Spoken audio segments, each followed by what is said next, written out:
Hello and welcome to Quiet Hours, a place where the world slows down and mysterious stories fill the silence of the night. Before we begin, make sure you're comfortable and ready to relax. And if you enjoy these relaxing horror stories, don't forget to like the video and subscribe. Now, let the quiet take over and the story begin.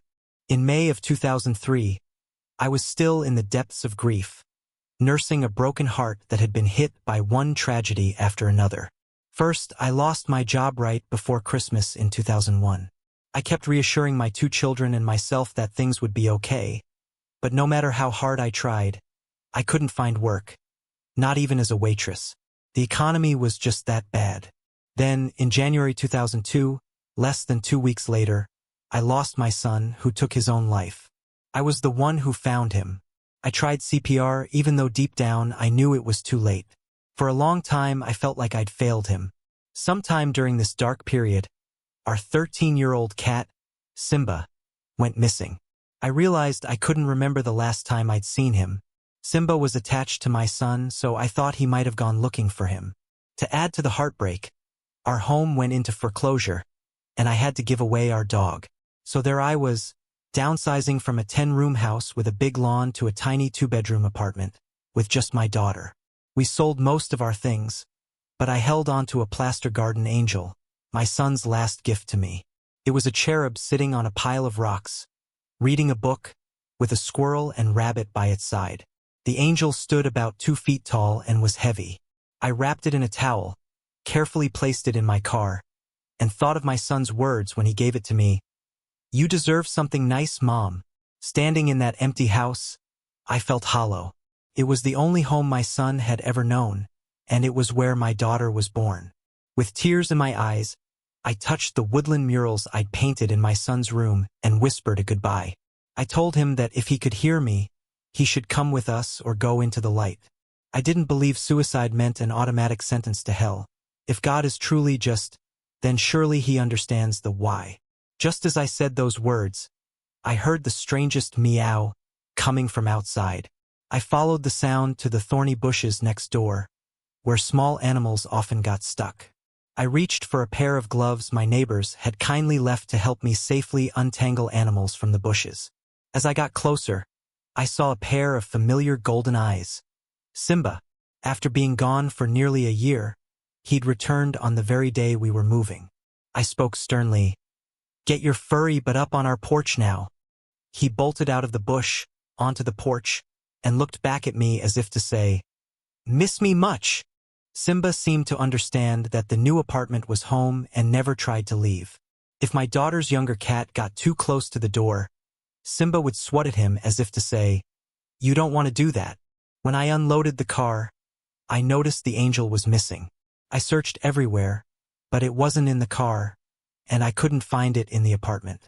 I called everyone who'd helped me move, but no one had seen it.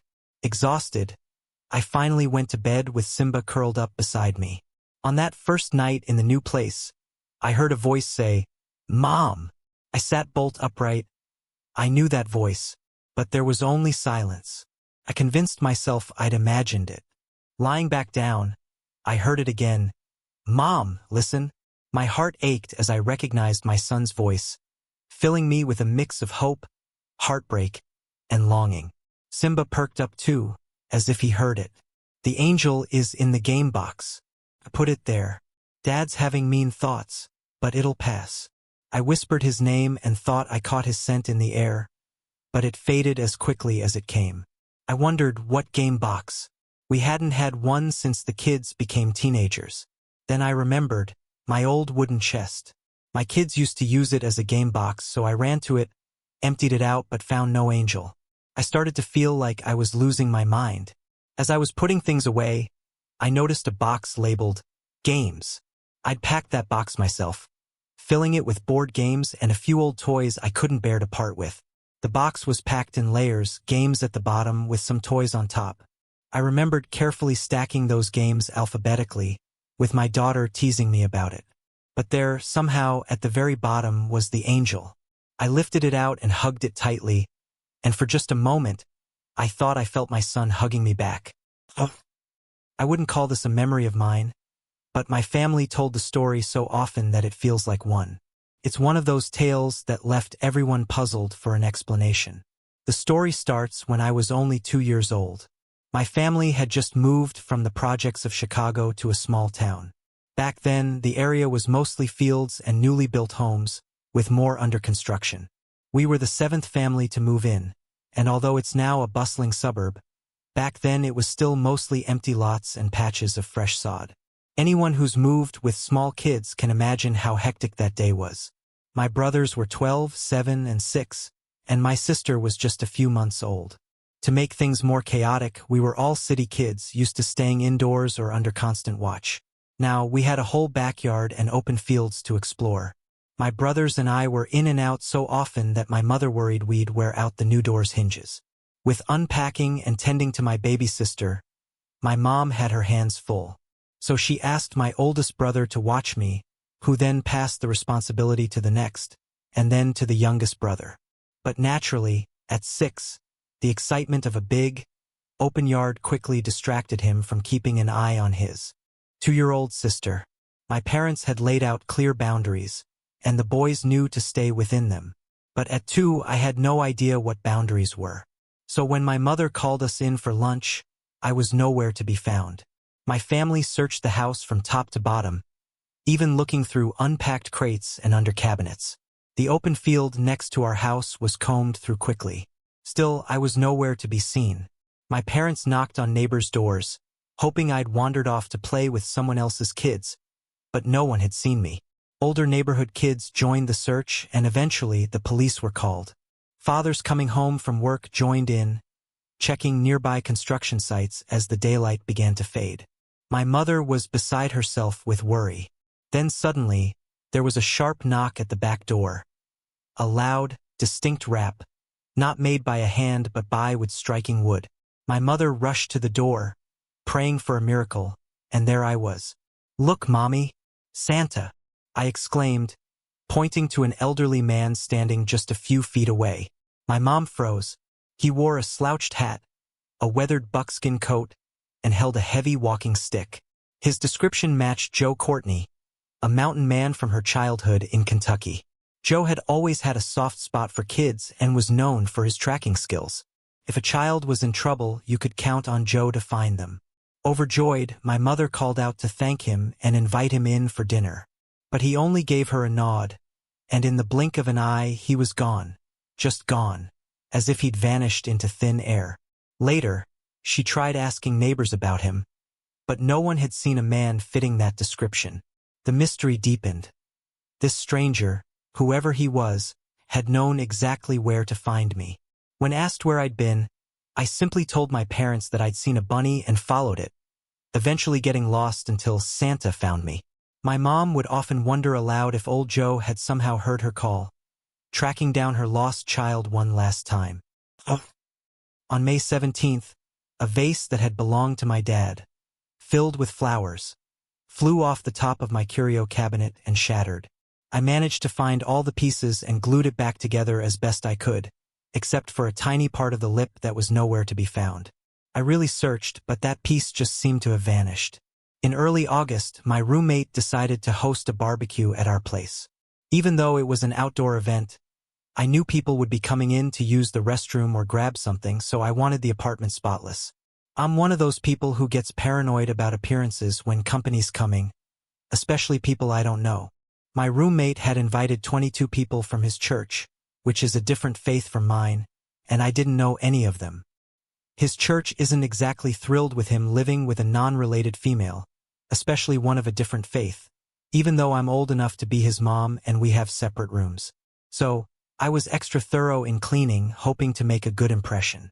In the end, I think they decided I wasn't some heathen, and we had a pleasant afternoon. A few days later, as I was walking through the kitchen in my socks, I felt something under my heel. I was shocked to find that it was the missing lip piece from my dad's vase. The floors had been swept and vacuumed countless times since that day in May, but somehow, there it was, mystified but happy. I put the piece with the vase and got ready for bed. I'm what people call a still sleeper. Once I'm comfy, I barely move until I wake up, so my bed usually just needs a quick straightening in the morning. Because of the heat, we don't have AC. I'd been sleeping on top of the comforter, so all I ever needed to do was realign my two pillows. That night, I was lying comfortably on my stomach, feeling relieved that the barbecue had gone well and that I'd made a good impression. Out of nowhere, I suddenly thought of my dad. Within seconds, an entire conversation seemed to play out in my head. It wasn't my usual audio, but something internal. He said, "You got the piece." I replied, "Yeah, I did, thanks for finding it." Then he said, "I know it was rough on you growing up, and I didn't make it any easier." "I'm sorry." I replied, "I know, Dad, but now I want to sleep." "Okay?" Then silence. I lay there a little longer, thinking, well, that was weird.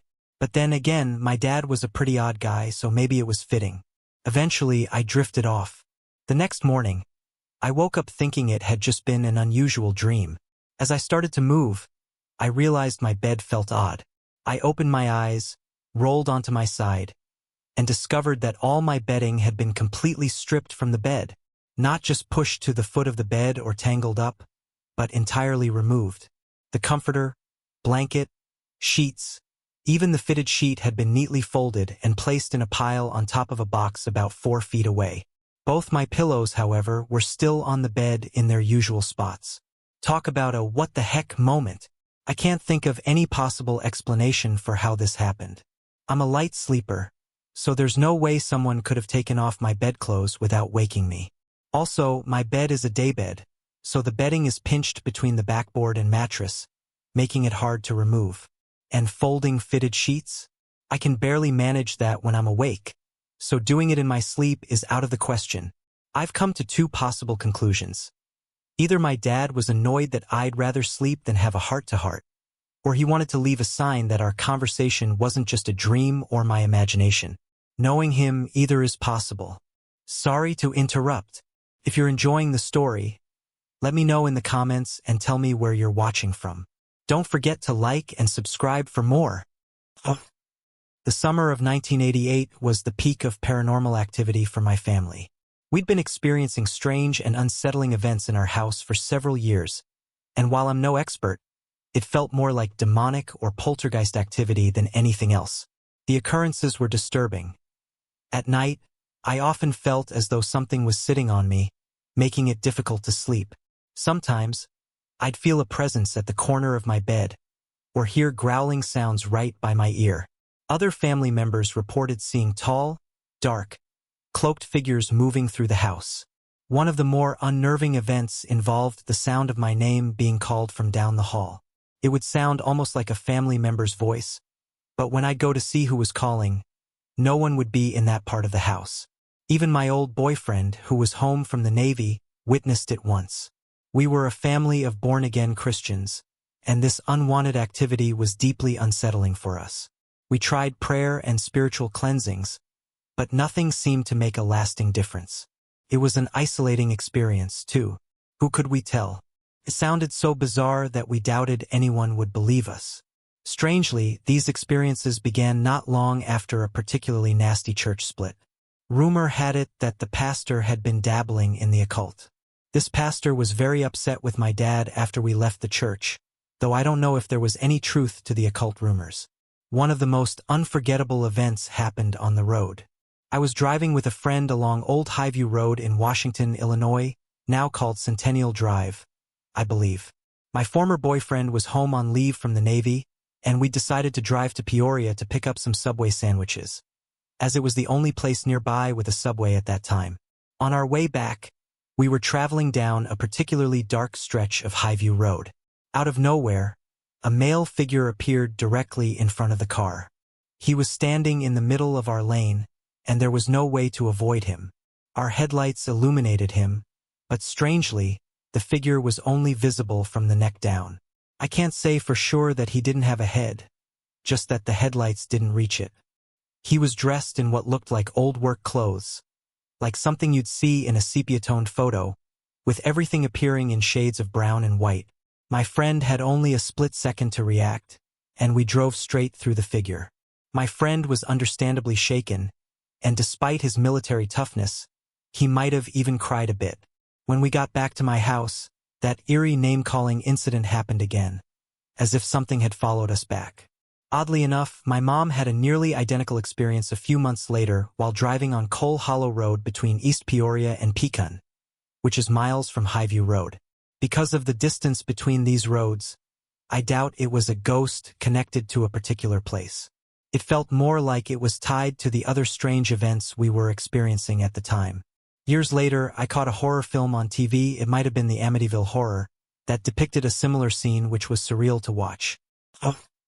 Good evening, everyone, and thank you for taking the time to read my first post. Growing up, I faced some tough times trying to keep my emotional balance. I had an imaginary friend who was a big part of my life. Only recently did I find out he might not have been just any ordinary imaginary friend.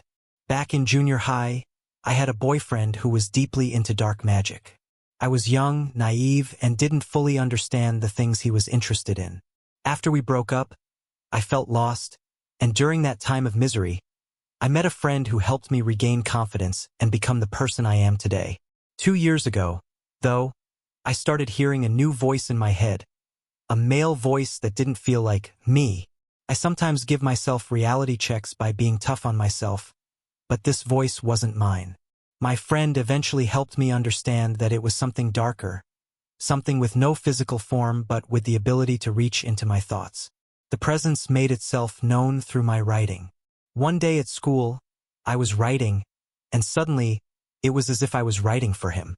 The message was a warning to run, and that one day I'd be coming back to him.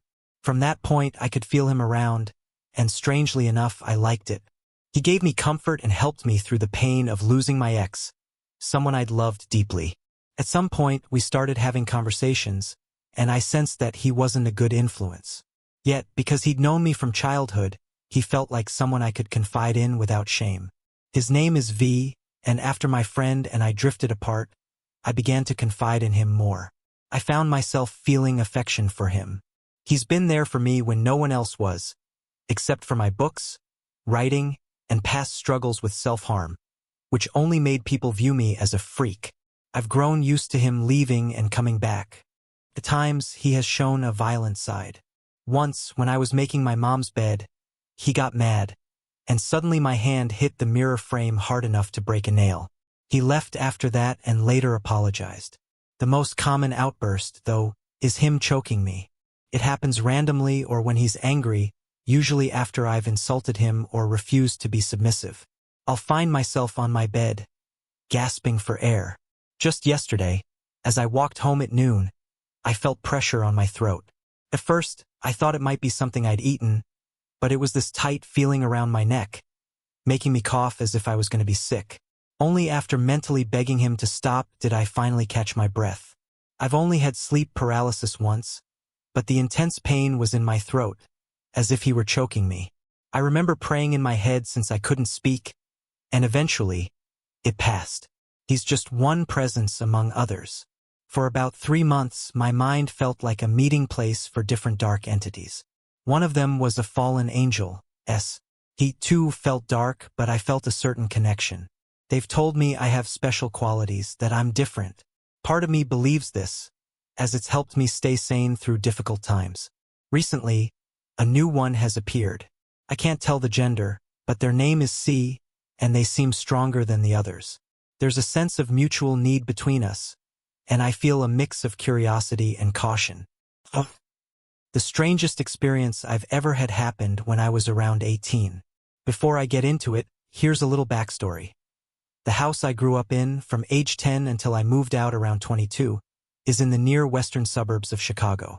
Built in the late 1800s, it's actually where my grandmother was born, so it's a long-standing family home. One night, I was up late watching TV in the living room. My mom was sound asleep. She's the kind who could sleep through a plane crash. She actually did as a kid growing up near O'Hare. My dad was at his overnight security job, and my brother was out with friends. I had finished a cigarette maybe 15 minutes before this happened, and though it might seem unrelated, I think it's important to mention. Anyway, I couldn't tell you what I was watching, but suddenly, I saw movement out of the corner of my eye. right under the living room light fixture. When I turned to look, there was this smoky figure floating under the light, about 7 or 8 feet off the floor. It looked vaguely human, with a head, torso, and arms, though no hands or feet and no distinct facial features. I have no idea how long I stared at it. It was just floating there, arms moving slowly up and down. I didn't feel scared, just shocked to be seeing this, especially since it was my first close-up encounter with an apparition. I looked away for a second, and when I looked back, it was still there. I watched it for what felt like a solid 2 minutes before blinking, rubbing my eyes, and then it was gone. Some might say it was just leftover smoke from the cigarette, but cigarette smoke doesn't linger that long, nor does it float in the shape of a person. Plus, I wasn't tired at all. I'd always known my house had some odd energy. It was built in the late 1800s, originally belonging to my great-grandparents, and had been in the family for generations. There were other things that happened over the years too. For example, I'd often hear footsteps in the attic. Our attic was just used for storage, cluttered with stuff, so it wasn't exactly a place you'd walk quickly back and forth in, but that's exactly what it sounded like. Another time, I was watching TV in my tiny 7 by 7 foot bedroom, lying down with my cat, Beavis. Yes, there was a vote among friends on his name. Beavis won. It was around 9 or 10 p.m., and Beavis was curled up on my chest, fast asleep. Suddenly, he woke up, staring at the door with laser focus. His gaze slowly tracked from the door to the window, though he stayed on my chest. When whatever he was watching left or vanished, he shook his head, yawned, and went back to sleep. I couldn't see anything, but I knew he was seeing something I couldn't. One of the strangest moments happened in the kitchen. We had one of those 35-gallon Rubbermaid trash cans with a locking lid. One day, as I was heading to the bathroom, the trash can lid suddenly unlocked itself, flipped over in midair, did 2.5 rotations, and landed upside down in the middle of the kitchen. I was in a rush to get to the bathroom, so I ignored it at the time. On my way back, I picked up the lid and put it back on, locking it down tightly. The last unusual thing I remember happened about a year before I moved out. I was standing at the front gate, talking to a friend. I kept glancing at the attic windows and then saw a female figure with green eyes, red hair, and a long white gown, like the kind women wore in the late 1800s. She slowly materialized and then faded away. My friend didn't see her, but I later found out that my great-grandmother used to sleep in the attic after arguments with my great-grandfather. She even died up there, and according to family stories, she had green eyes and red hair. The footsteps I'd heard over the years might have been hers, though they always sounded heavier than I'd imagine for a woman. Growing up in that house, I never felt scared, probably because it felt like these spirits were family. Believe my story or not, it's okay either way. These experiences will always stay with me. This experience took place around 4 a.m. on a cold winter morning recently. Because I report to work very early, I'm often up at that time, getting ready and using the restroom.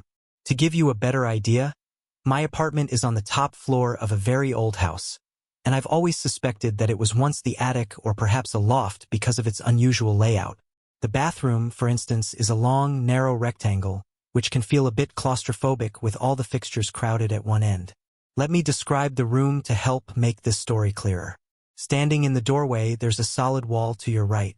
On closer inspection, you'd notice a crack in the plaster that reveals there was once a door there, long since removed and plastered over. Across from that wall is the long wall, about 12 feet, with a small window that almost lines up with the doorway. About 2 feet down from the window sits an old clawfoot tub, with the faucet end against a short wall about 4 feet wide.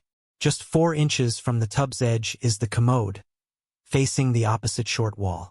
These 2 fixtures completely fill that end of the room. On the other short wall, less than 2 feet from the commode, is a sink with a vanity. Above it hangs an old metal medicine cabinet. It's worth noting that the mirror on the cabinet is not in line with the window. With that setup, here's what happened. I was sitting on the commode when a faint glimmer on my left caught my attention. Looking toward the shower curtain, which hangs from a metal ring over the tub, I was surprised to see 5 wavy lines of tiny, flickering lights dancing against the curtain. They didn't flicker in unison but seemed to follow a pattern. One light would glow brightly as the others dimmed, then another would brighten as the first dimmed. I watched, captivated, for a few moments before tearing my eyes away, thinking maybe something was wrong with my vision. But when I looked around the room, there were no other lights. Curious, I looked back, and the lights were still there, moving through the same pattern, then pausing before starting again. "What are you?" I whispered. I glanced from the window to the mirror, trying to see if it was some kind of reflection I hadn't noticed before. But at 4 a.m., it was dark outside, and there were no headlights or sounds of passing cars to explain it. Instead, the lights seemed to flicker faster, as if demanding my attention. Then it hit me. I was seeing music. Each little light represented a note, almost like musical notation. Though I come from a musical family, I don't read music well, so I had to rely on my Every Good Boy Does Fine and FAC memory aids. Scrambling for an eyeliner pencil from my makeup basket, I began jotting down letters across the vanity's white top. "Slow down," I whispered to the lights. "I can't keep up." I continued to write as the lights blinked out their code, muttering to myself, "Every good boy does fine, FAC," while scrawling the letters. Then, just as suddenly as they appeared, the lights faded away. With my heart racing, I quickly finished up in the bathroom and ran to grab a paper and pen to rewrite the message before it could smudge. Forcing myself to calm down, I made some coffee, then tried to figure out the notes. Lacking an instrument, I resorted to humming the notes softly. Midway through, I choked up as I recognized my dad's favorite song, "Oh, Danny Boy." He had requested that song be played at his funeral, even though he also requested that I not attend. If you've read my story Possession by Nightmare, you'll know why this wasn't surprising. I think even as he was dying, he worried I might speak out about what he'd done. I'm not sure he ever believed that I'd forgiven him, or that I knew he wasn't that same person anymore. Or maybe he knew that I couldn't afford the travel and wanted to make it easier on me. I'd like to think it was the latter, but I'll never know for sure. Then a realization struck me. The date was November 18th, his birthday. I returned to the bathroom and stood by the shower curtain, hoping to feel some sign of his presence. But there were no dancing lights this time. Still, I spoke softly into the quiet air. "Dad, if you can hear me, happy birthday. Rest now, I forgive you." October has been a tough month for me since 2002. It was the month my son was born, and for 20 years we celebrated Halloween together. But in January of that same year, he passed away. I mention this because I think it has a bearing on some recent events. I truly believe a person's emotional state can affect paranormal activity. I try to be my usual happy, outgoing self, but during October, I often struggle with depression. When I'm around others, I can keep it at bay. But when I'm alone, memories sneak up on me, and I miss him deeply.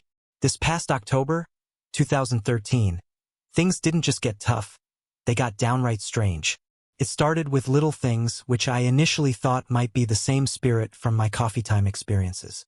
I was repairing curtains for a friend when my spool of thread disappeared, only to reappear right on the end table where I had left it.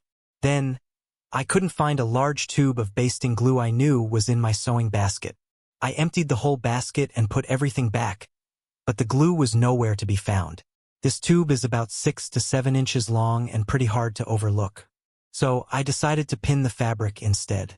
But when I reached for my needle and thread, it was missing again. I thought maybe I'd absent-mindedly put it back in the basket. Opening the lid, I found no thread, but there was the basting glue, right on top. I took it out, closed the lid, and chuckled, chalking it up to getting older. I turned to place the glue on the end table and there was the thread back again. Then there was the ceiling light. It used to turn on at odd times, which I eventually figured out. When my cat walked along the top of the sofa and stretched, he'd nudge the switch just enough to turn it on. But now it was doing the opposite, flipping itself off at the switch. These little oddities happened almost daily. Things disappearing only to reappear moments later, the light turning itself off, and my chair mysteriously rotating slightly. Nothing harmful or particularly scary, just strange. But then, on the 26th, around 2 in the afternoon, things escalated. I was sitting in my chair, watching TV, when I decided I wanted a soda. I went to the fridge, grabbed a bottle, and brought it back, setting it on the end table. Almost immediately, it tipped over. I picked it up, and that's when I noticed. The whole end table was slanted. Somehow, the legs on one side had been balanced on the narrow ledge of the glider chair's runners, the same chair that kept turning slightly on its own. These runners are about 2 inches high but only 1/8 of an inch thick at the edge. I tried to recreate this balancing act myself but couldn't do it. What's even stranger is that nothing else on the table, my lamp, paper, pen, or even my glasses, had fallen, just that soda bottle. The table is fairly heavy, made of solid 2x4s, so it wasn't likely the cat. Plus, my roommate wasn't home. I looked around the room, but aside from a slight tingling sensation, I didn't feel anything unusual. I called out, "If you want my attention, you've got it. Are you here?" But nothing happened, just the ticking of the clock and the faint sound of the TV from the apartment downstairs. Then, on the 27th, something even stranger happened. A small pile of things I thought were lost forever appeared on the end table. Items that had been missing for so long that I assumed they were gone for good. My roommate swore he didn't know anything about it. Maybe it was someone's way of making amends for the spilled soda? After that, things seemed to quiet down again. One night, I had what my mother would call a prophetic dream, a warning. In it, a man I didn't recognize was intent on doing me harm. He was young, maybe 24 or 25, clean-shaven, with dark curly hair and intensely blue eyes that seemed to burn with either evil or madness. In the dream, it wasn't clear how he was hurting me, only that he intended to. When I woke up, I knew this wasn't just a bad dream. It had that unmistakable feeling of a warning. Still, I shrugged it off and headed to work, wondering what roles I'd be playing that day. I had several roles in the attractions department. In addition to managing cash paperwork and schedules, I would cover breaks in various areas or don makeup and costume to become Giacomo, Yokomo, a silent clown. As Giacomo, no one could guess my gender or recognize me. It made every day interesting. Some shifts I'd go back and forth between being Val, in a prairie-style uniform, and stepping into Giacomo's larger-than-life persona. That day, management asked if I'd be willing to work an upcoming psychic fair instead of covering breaks or clowning. Intrigued, I agreed, thinking it could be interesting and maybe even enlightening. For once, everyone showed up for their shifts on time, and I went to my dressing room to become Giacomo. Playing Giacomo was pure fun. I'd roam the Midway or mall, doing pratfalls, making balloon animals, or performing silent sleight-of-hand tricks. Sometimes I'd join the Dixieland band or a wandering minstrel, breaking into an impromptu dance that combined tap and ballet, twirling with a random partner from the crowd, or even grabbing a nearby security guard. The spontaneity kept things lively, and the crowd always seemed to love it, laughing and clapping along. Just as I finished a particularly energetic dance, I felt a hand on my shoulder. I looked up and froze. It was the man from my dream. My mouth went dry, and an electric jolt ran through me.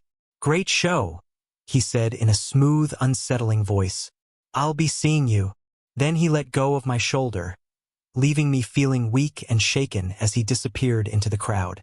Even though I was surrounded by people, his words echoed in my mind, unsettling me. How could he know who I was? The rest of the week passed uneventfully, and I mostly forgot about the encounter. The psychic fair began, and I enjoyed meeting the psychics, many of whom were well-known names. By the second or third day, some had even given me free readings as a thank you.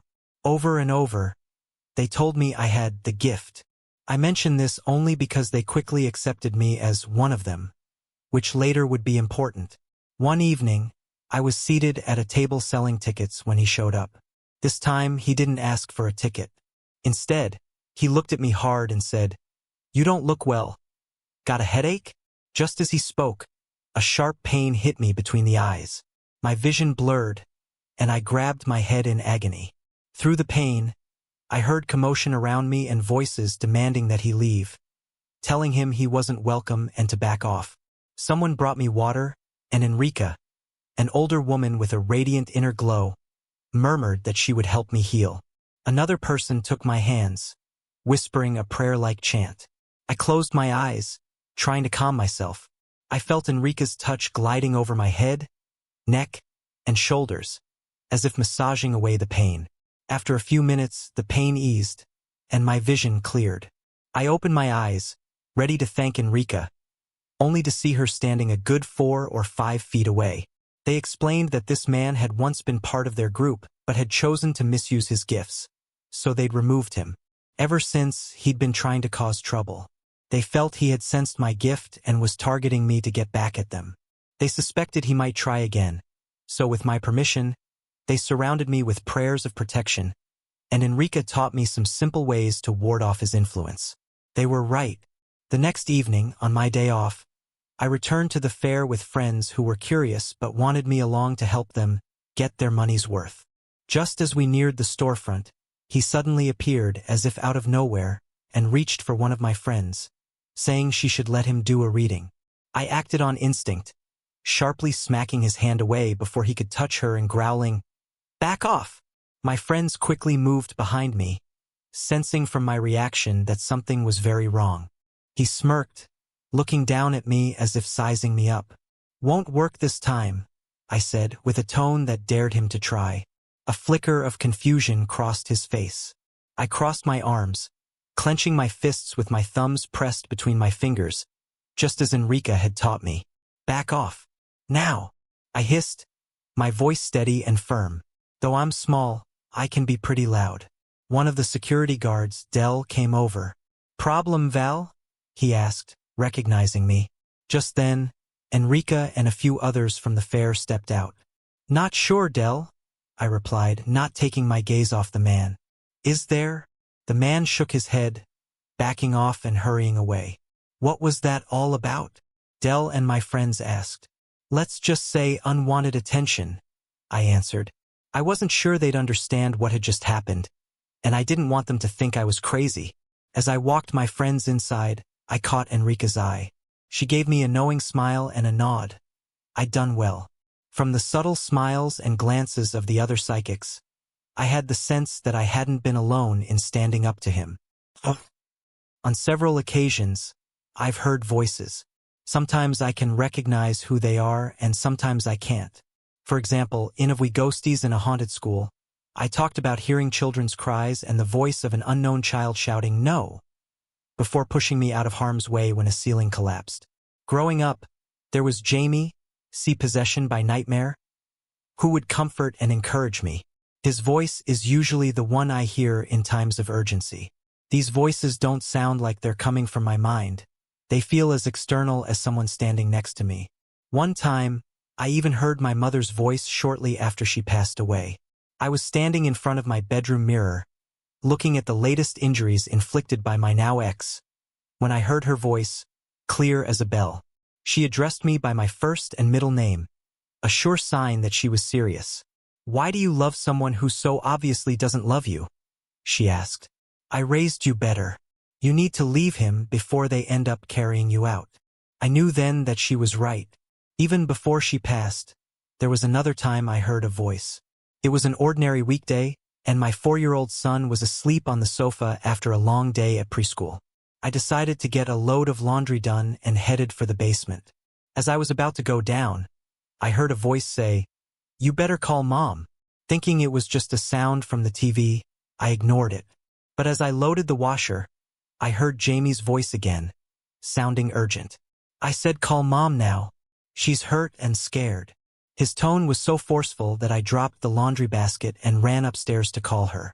Usually, I had to let the phone ring at least 10 to 15 times for her to answer, given her illness. But this time, a man picked up after only 4 rings. Took me a moment to realize it was my brother's friend. He explained that he'd come over to sit with my mom while everyone else ran errands, but she'd fallen on her way to the bathroom, and the ambulance had just taken her to the hospital. He hadn't been able to find the list of contact numbers. I knew she must have been terrified. She'd often told me that, in her generation, women only went to the hospital for 2 reasons: to have a baby or to die. And since she certainly wasn't pregnant, The other option weighed heavily on her mind. I quickly called my dad at work, then contacted the hospital. They wouldn't let me speak to her, so I asked them to tell her my dad was on his way.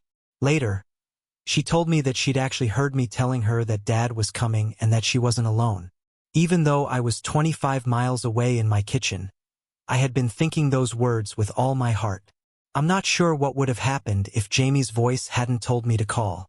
Another significant time I heard Jamie's voice is harder for me to talk about. Even more than 11 years later, it still feels like a sucker punch. It was late fall, already dark out, and my son had been despondent over a breakup. At the time, we didn't yet know he was bipolar. I had noticed he was cutting himself more frequently, and I was working to get him into therapy. That night, he'd been out with friends, and I was in the living room watching TV when he came home and went out to the garage. I didn't think anything of it. Then, suddenly, I heard Jamie's voice.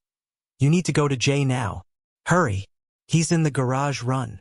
I'd never heard Jamie sound panicked before, and I bolted out the back door, yelling my son's name. I burst through the garage door just as he stepped off the work table, an extension cord around his neck. I rushed forward, and as I climbed onto the table to pull him back, I heard Jamie shout to lift him onto the table. As I did, I swear by everything I hold holy, the extension cord slipped from around his neck as if someone had untied it.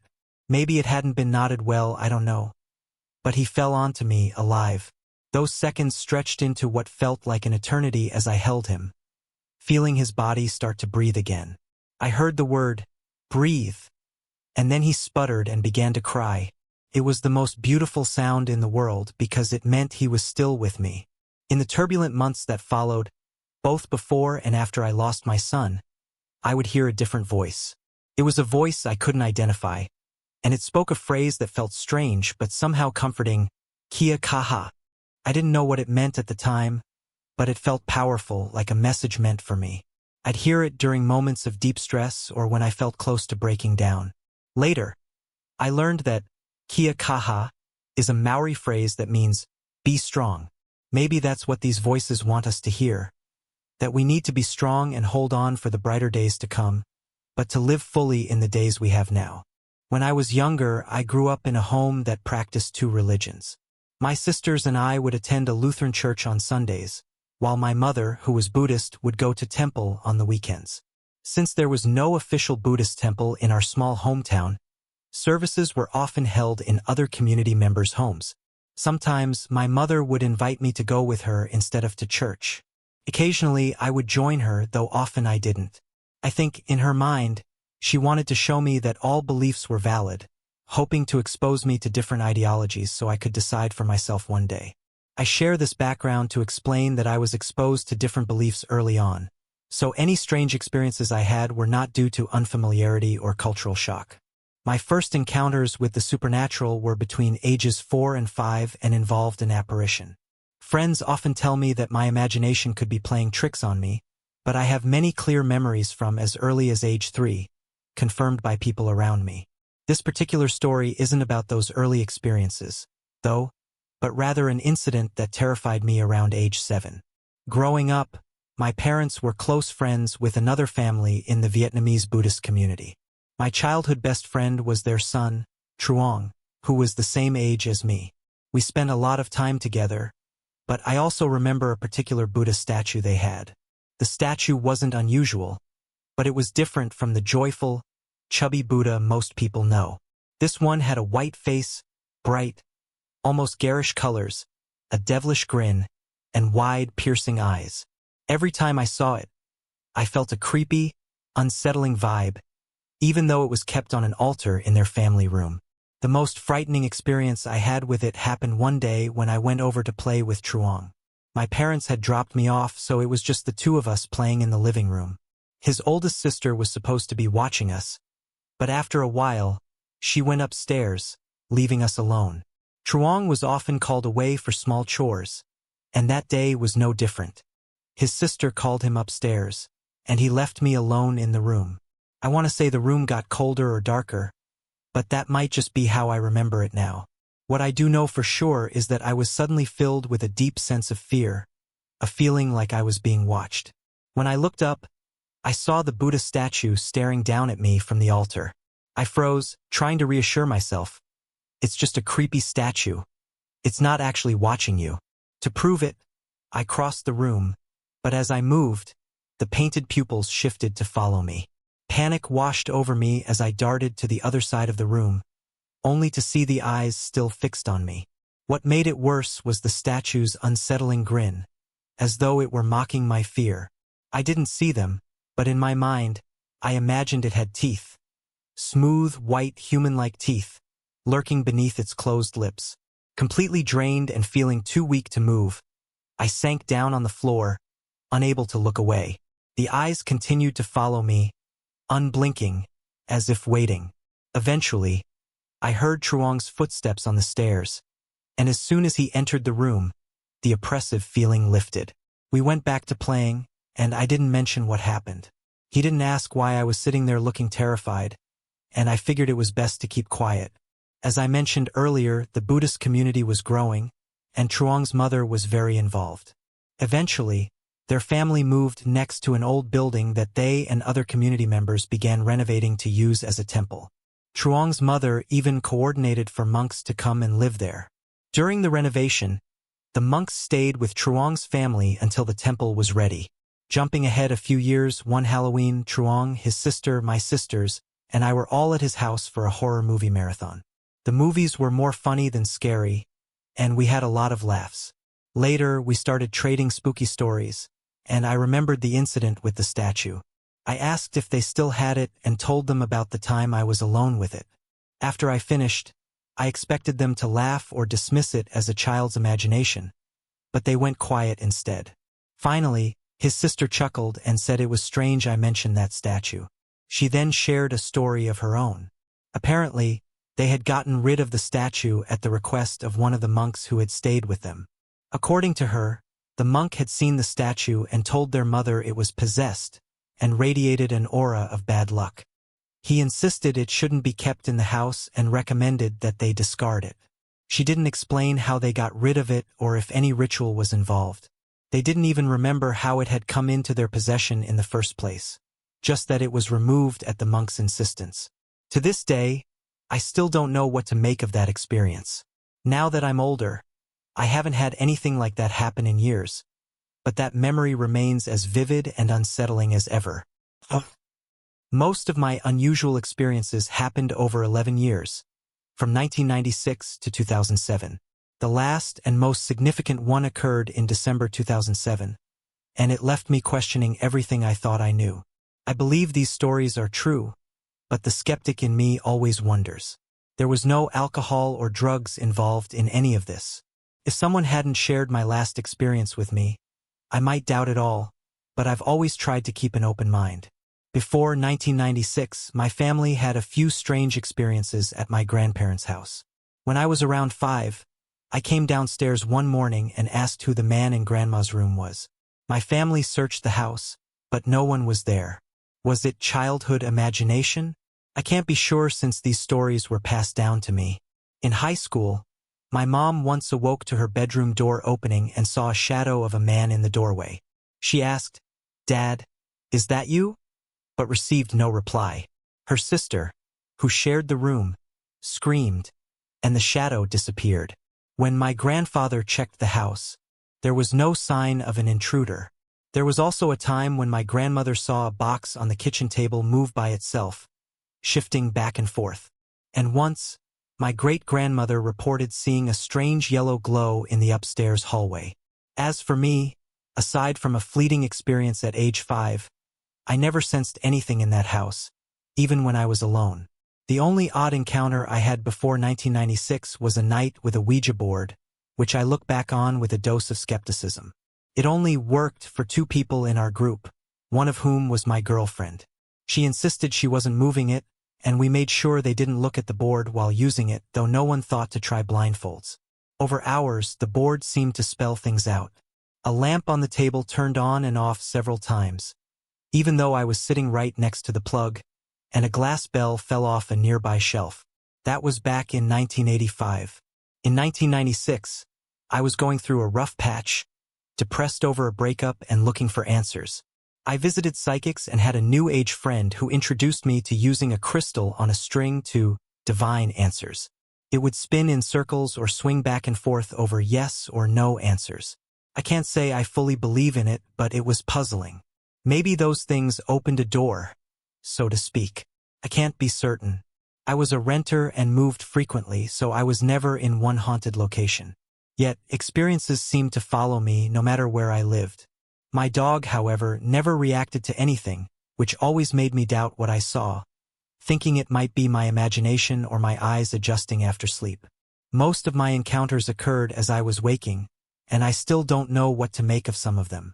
One night, I had a nightmare of being strangled.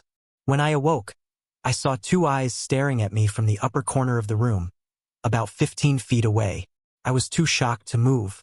The eyes remained there for about 5 to 10 seconds before vanishing.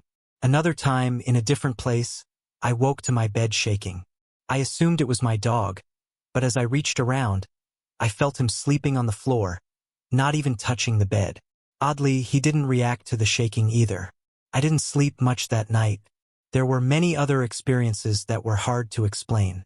Often, I would wake up in the middle of the night, hair standing on end and heart racing.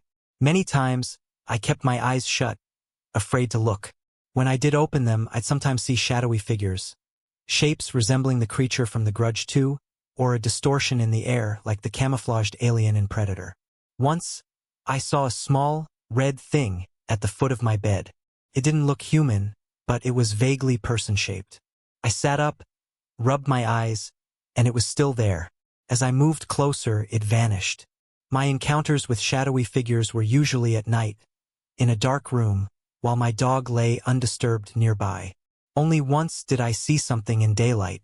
I was briefly working third shift and sleeping from morning until afternoon. I woke up to find a shadowy figure hovering over my bed. For a split second, I thought it was my cousin. When I realized it was just a dark figure, I screamed, and it vanished. This was around 11 a.m., and the figure was as dark and distinct as anything I'd seen. After my dog passed from cancer in 2004, I occasionally thought I could smell his distinct scent, which had been particularly strong in his final days. Twice, within a few months of his death, I swore I smelled him in my room. I also once felt the sensation of him walking across my bed. I chalk it up to missing him. My last experience was in an apartment in Oak Park, Illinois, while I was visiting a girl I was seeing. We were lying on the couch watching a movie when I saw a white head emerge from the wall to the left of the TV, as if peeking into the room, before retreating back into the wall. I tried to shake it off, convincing myself I hadn't really seen it. Just then, the girl turned to me and said, "Did you see that too?" I asked her to describe it, and she said she'd seen a white face come out of the wall. I was floored. Someone else had finally seen what I saw. It was a distinctly white head, though not necessarily human. Excited, I started asking the presence to reveal itself.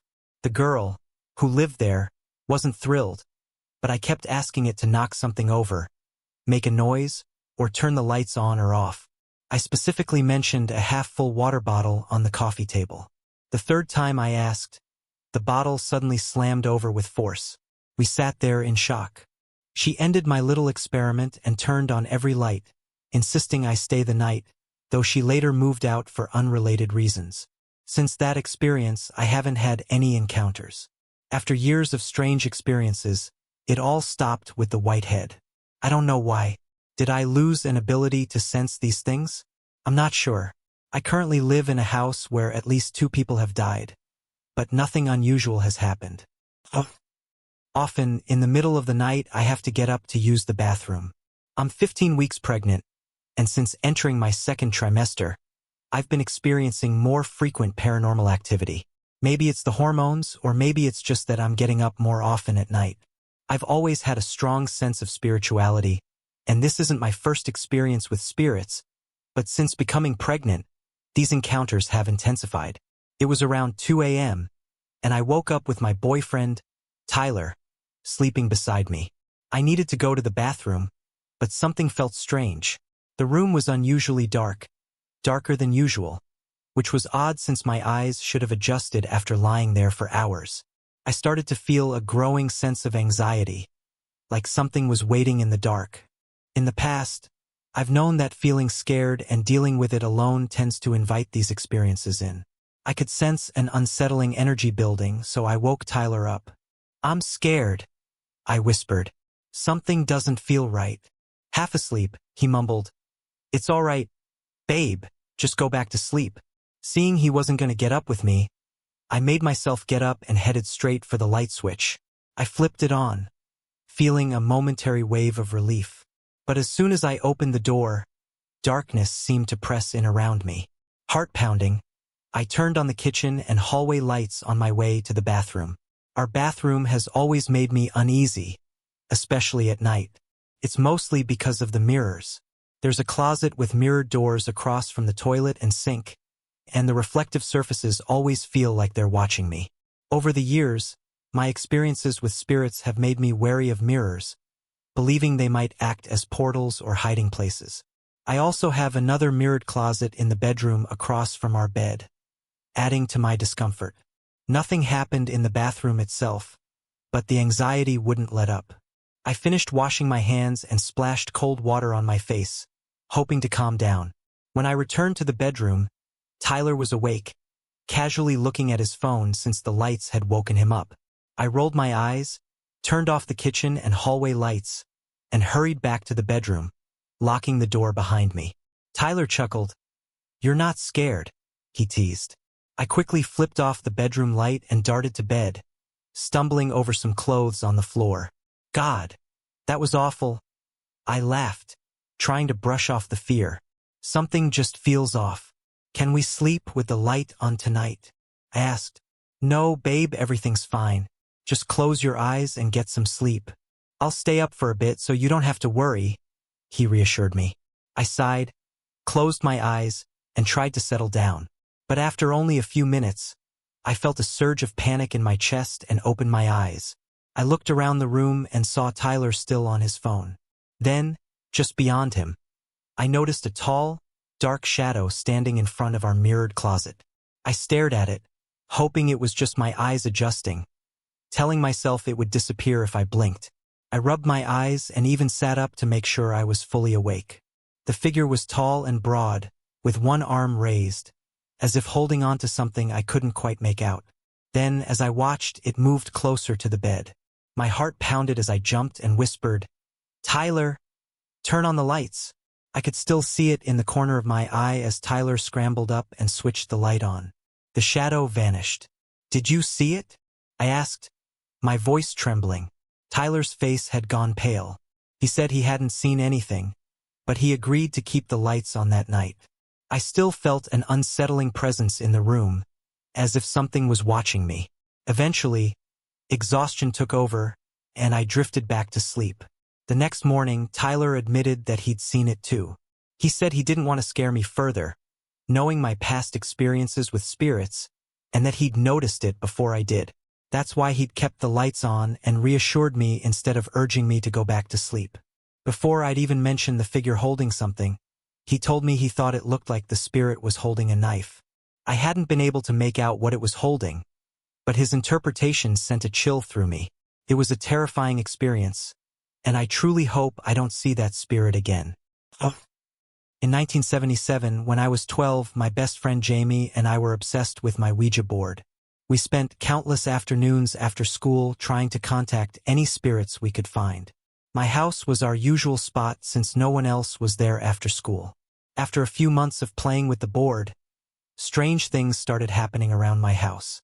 One afternoon, as Jamie and I were walking through the living room, we heard a loud, continuous whooshing sound coming from upstairs. We knew we were alone, so we quietly crept up the stairs to see what was going on. The sound was coming from the bathroom. The faucet was running at full blast. We turned off the faucet, baffled. My dad was always the last to leave the house in the mornings, and he would never leave the water running like that. We tried to shake it off, went back downstairs, and figured it was just one of those odd things. But as soon as we reached the bottom of the stairs, we heard it again. That same loud rushing of water. The faucet was on full blast, just as before. We raced back upstairs, turned it off, and then bolted down the stairs, out the back door, and all the way to Jamie's house. We didn't go back until my parents got home. Not long after that, we were once again using the Ouija board. I don't remember what we talked to on the board that day. It's what happened afterward that has haunted me ever since. We had finished using the board and set it aside, sitting on the floor with our backs to the wall, talking. I asked Jamie a question and waited for her response. But there was silence. I glanced over and saw her staring straight ahead, her eyes wide open and unblinking. I called her name and leaned closer, trying to get her attention, when she suddenly jerked her head toward me. Her blue eyes were fixed on me, but her pupils had almost completely disappeared.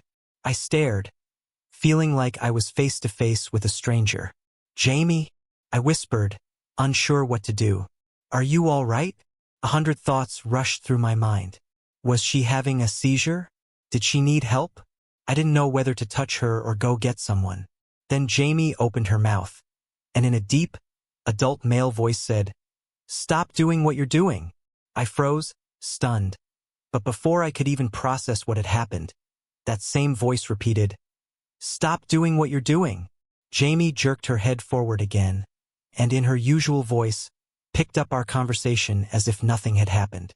When I told her what she'd just done, she was as freaked out as I was. We were both so terrified that we agreed right then to get rid of the Ouija board. Not knowing any other way to dispose of it, we wrapped it tightly in a big green garbage bag, took it out to the trash, removed the other bags already in the can, put the Ouija board bag at the bottom, and piled the other garbage back on top. We slammed the lid shut, feeling relieved, knowing the garbage would be collected early the next morning. About a month later, Jamie and I were at my house alone again. We decided to explore some of the old boxes stored in the attic. As we climbed to the top of the stairs, we noticed a bookshelf to the right. Sitting right on top was my Ouija board. I knew it was mine because Jamie and I had doodled all over the cover. We stared in shock, then slowly backed down the stairs, slammed the attic door shut, and ran outside.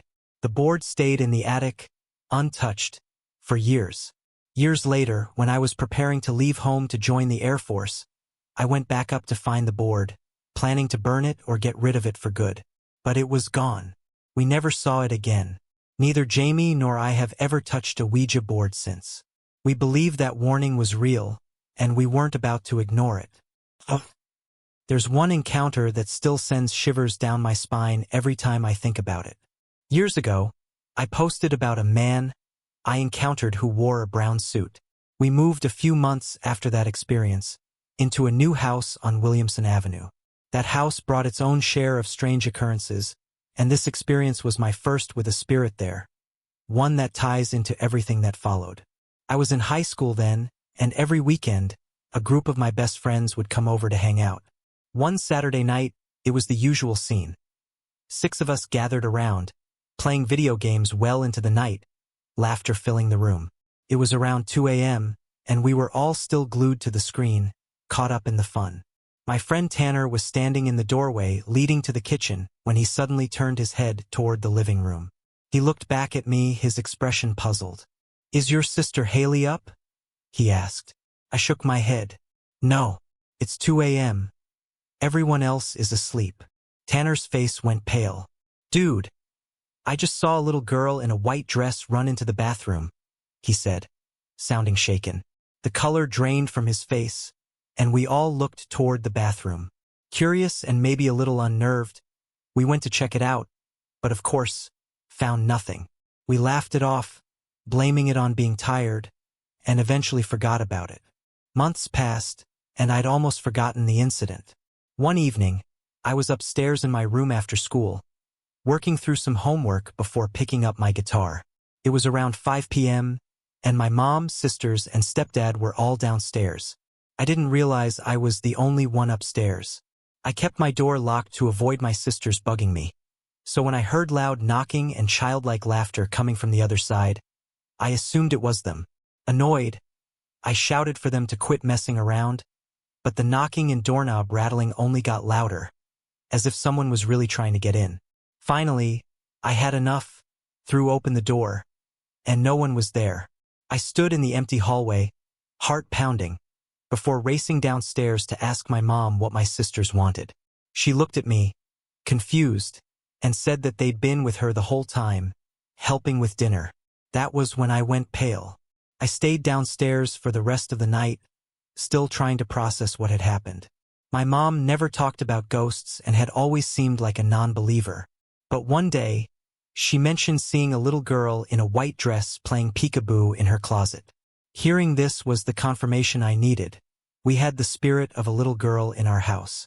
Over the years, my family had other strange experiences in that house with other spirits, some not so friendly. But the little girl always stood out in my memory.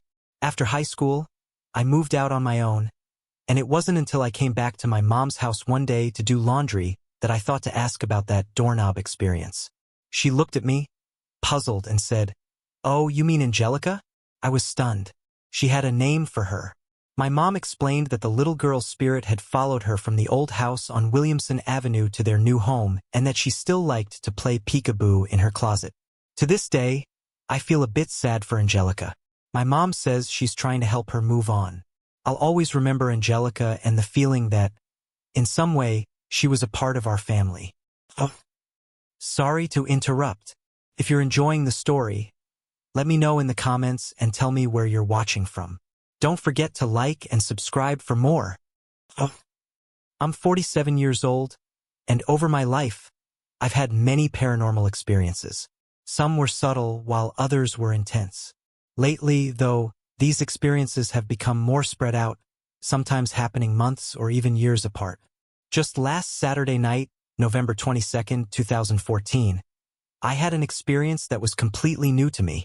To give you a bit of background, I live in a condo that was built in the late 1980s. My wife was out of town for the weekend. It was around 11 p.m., and I was coming out of my dark bedroom, looking for one of my cats, who I found sleeping on the bed. As I turned to leave the room, I suddenly heard a clear ticking sound, like an old-fashioned wall clock. The ticking grew louder, and it took me a moment to realize there was no clock like that in my room. The only clock I have is a quiet, modern one in the living room. The ticking was coming from the right side of my room, near the corner with the walk-in closet. I walked over to the closet door, and just as I reached it, the sound stopped. I opened the door and turned on the light. As soon as the light was on, I felt the air around me become cold and almost charged with electricity. Then, I felt a presence right there with me, and I was suddenly overwhelmed with emotion.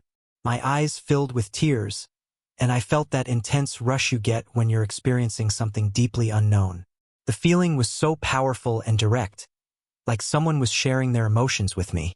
It felt personal, and I had the strong sense that it was my mom, who passed away nearly 7 years ago. I said aloud, "I think this is you, Mom. Thank you for visiting me." Gradually, the feeling and the charged atmosphere began to fade. I thought about this experience for a couple of days. I feel like the ticking sound was used to get my attention instead of a voice, maybe because a voice might have startled me in the dark room. Earlier that evening, I had come across an old family photo from around 1975 and placed it in front of a framed photo of my mom and dad from about 2002. In the photo, my mom is holding my sister's infant son, Robert. The ticking may have been a way of expressing the passage of time, from the old photo to the memory of my mom with her grandson. This experience gave me a great sense of peace. It also validated an earlier experience I had a few months after my mother's death. She had come to me in a dream that felt like so much more than a regular dream. It was vivid and full of detail. I could feel her presence and warmth as we hugged, like she had come to say goodbye. This recent experience with the clock reassures me that she does check in on me now and then. I'm curious if anyone else has experienced phantom ticking sounds in a similar way. The ticking only lasted about 10 seconds, and I've never heard anything like it in my condo before or since. There are no rodents here, and it wasn't water pipes or settling noises. For me, it remains a very moving and memorable experience. Though my mother wouldn't openly say she believed in ghosts, she didn't deny them either. She'd say, just in case one is listening and decides to give proof. But as the following story shows, she had her own share of mysterious experiences. It was Christmas Eve, 1946, in the housing projects of Chicago. The twins were about 8 years old, and my oldest brother was only 2. My mother felt sad that there wouldn't be gifts from Santa that year. Although the Great Depression had ended, America was still struggling. My father brought home $15 a week, with nearly $9 going just to pay the rent on their small apartment. That didn't leave much to live on for a family of 5. Every penny was already earmarked for essentials. That evening, she waited for my father to return from work so she could go to the store to pick up a few needed items. Their neighbor, Mrs. Bowman, came by with a message from my father. He'd be home later than expected, so she should go to the store without him. Since they didn't have a phone, Mrs. Bowman had offered to sit with the kids so my mom could rush to the store before it closed. In those days, stores closed early on Christmas Eve. Chicago winters can be brutal, and as my mother walked the 4 blocks to the store, the freezing wind bit through her thin coat and bare legs. She always wore dresses, no matter how cold it got. Nearly frozen, she reached the store's parking lot. Just then, she felt something wrap around her ankle. Looking down, she saw it was a $5 bill, a small fortune back then. She was tempted to pocket it, but decided to look around to see if anyone nearby might have dropped it. And then she saw him, a man almost hidden in the shadows. "Excuse me," she said, walking up to him. "But did you lose something?" The man stepped out of the shadows. Oddly, though he was only wearing a light jacket, he didn't seem cold at all. He smiled at her. A beautiful, warm smile. "Yes, ma'am. $5 to be exact." "Then this is yours," she said, holding the bill out to him. "Keep it. Get the kids something nice," he replied, before turning and walking away. My mother was stunned.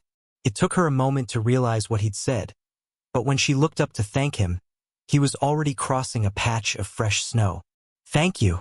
Merry Christmas," she called after him, but he had already disappeared into the shadows. Strangely, she noticed he had left no footprints in the snow where he walked, something she was always adamant about. Her Christmas miracle didn't end there. Inside the store, she found a table with a variety of toys. She picked out 2 plastic dress-me dolls and a red fire truck. The owner, who was working the counter, added some candy to her bag. When she tried to protest, he just smiled, saying he wanted to spoil those babies a little. My mother says she'd never felt a bag of groceries so light as she carried it home. Back at the house, Mrs. Bowman had returned with fabric scraps big enough to sew outfits for the dolls. Together, they fed the kids, put them to bed, and then spent hours sewing tiny dresses until my father finally came home. He had a surprise too, a small Christmas tree. He'd been late because he'd taken a side job helping a friend at a Christmas tree lot. This tree was left over, so his friend let him take it home and paid him 50 cents on top. You can call it coincidence or just kind folks, my mother would say when telling this story. But you tell me, what kind of man could possibly know I had kids and leave no footprints in the snow, except a Christmas spirit? Oh. I swear, as I sit here typing this, the temperature in my room has dropped about 10 degrees, but only behind my right shoulder, almost like someone's reading over it. It doesn't feel negative, just a curious presence. I just don't know who it might be. This all started on Friday, October 17th, around 4 a.m., or at least I think that's when it began. I'd woken up with a strange feeling in the pit of my stomach, that something's wrong sensation. You know the kind. It's an ache that tells you something's off in your world, but you're not sure what. I tried to brush it off as leftover from some forgotten dream and got ready for work. At 6 a.m., I put on my coat and opened the front door to leave. Our stairs are steep and start right outside the door. There's no landing, just the steps leading down to the bottom, where there's about 2 feet of space, the neighbor's door to the right, and the main exit straight ahead. As I turned on the stairwell light, I distinctly heard the word, "Don't," and then I was falling. I tumbled down all 13 stairs, hitting the main door hard. I was in serious pain and ended up going to urgent care. Diagnosis: a sprained ankle, a bruised knee, and a sprained shoulder, all on my left side. Naturally, this meant no work and a prescription for naproxen 500. As I lay on the sofa, with my leg propped up, drifting in and out of sleep, that uneasy feeling lingered. stronger than ever. I had a hazy moment, somewhere between sleep and wakefulness, where I saw my mother and aunt. They stood over me, whispering like two worried hens, but I couldn't catch what they were saying. I thought I heard, "More of us to watch over her," though I'm not sure. October 18th. I had abdominal pain most of the day, which I assumed was from the fall. Later, my older brother called to tell me that our younger sister had been admitted to the hospital on Friday for emergency bowel obstruction surgery. She was in the ICU. By around 2 p.m., when my pain finally stopped, my sister had been moved to a private room. Now, my younger sister and I were never close. In fact, until she was diagnosed with cancer 3 years ago, she went out of her way to distance herself from the family. Why I would feel her pain is a mystery to me, but the timing was odd, and that's why I mention it. Pre-dawn, October 19th. I distinctly heard my mother call my sister's name in a warm, welcoming tone. Later that morning, my older brother called again to say our sister wasn't expected to live through the day. I already knew. I asked for prayers that she pass quickly, without suffering, and a few hours later she was gone. But I still felt that lingering, uneasy sensation. It wasn't as strong, but it was there. October 23rd. I had a vivid, unusual dream. I was at a cafe in what looked like a transportation center. My aunt was seated at a table, holding a beautiful ticket, a sky blue one with a glittering dove of peace on it. I asked her what she was doing there and reached for the ticket to get a better look. She told me she was waiting for my uncle and smacked my hand away, saying the ticket wasn't for me, it was for him. October 24th. I was informed that my uncle had passed peacefully in his sleep. Since then, I've heard voices calling my name both at home and at work. They're usually cheerful, like someone saying hello. The only problem is, my coworkers think I'm hearing things, since I often respond with, "Yes," or, "Did you call me?" Interestingly, a few of them have suggested, "Maybe it's your sister." Then there's the occasional cold spot, just a small area where the temperature suddenly drops. During Halloween week, as I walked to work in the dark, I felt as if someone was protectively holding my hand. And lately, family photos have been showing up in odd places. Though they're stored in my room, I'll find a picture on the coffee table in the living room or tucked in the corner of the bathroom mirror. Strange, to say the least. It's been a while since I've shared an update on the strange events in my house. Part of that is because life has been so busy with 2 kids under 3, and I haven't had much time. I'm still living in the same house where the unusual things started years ago. To summarize briefly, I moved into this house about 5 or 6 years ago. Since then, we've experienced strange noises, occasional shadows, doors opening and closing on their own, and I've had vivid dreams. Guests often hear noises and feel like they're being watched. Many people advised me to have a psychic come through or have the house blessed. While I couldn't find a reliable psychic, I did have a Catholic priest bless the house. For a while, the activity stopped, but it didn't last.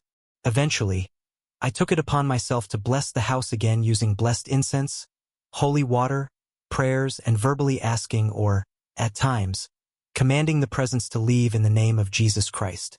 I started upstairs and worked my way down to the basement, letting sunlight in as I went. When I got to the basement, the atmosphere felt heavy, like someone was sitting on my chest, or like I was unwelcome. But as I continued with the blessing, I felt a huge sense of relief, and the watched feeling vanished. For the next year and a half, everything was peaceful. Our second son was born, I got a great job, and life was good. Then, out of nowhere, one of my son's battery-operated toys started playing music around 11 p.m. with no one near it. It was a Thomas the Train book, and when I got close, it stopped. I thought it might be a glitch, but the same thing happened with another toy the next day. I began to wonder if the activity was returning. Later, I caught a strong whiff of the same incense I'd used to bless the house, as if it were signaling to me, almost mocking me. My wife noticed it too, commenting that it smelled like a church during a funeral. I'm a dad, husband, brother, and a self-proclaimed type of personality, so naturally, I began gathering information. I subtly asked my mom, who babysits for us, if she'd noticed anything unusual.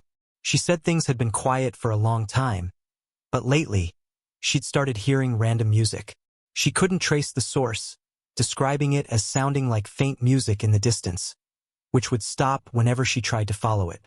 There were also footsteps, doors opening and closing, and things moving out of place, all signs that the activity from before had returned.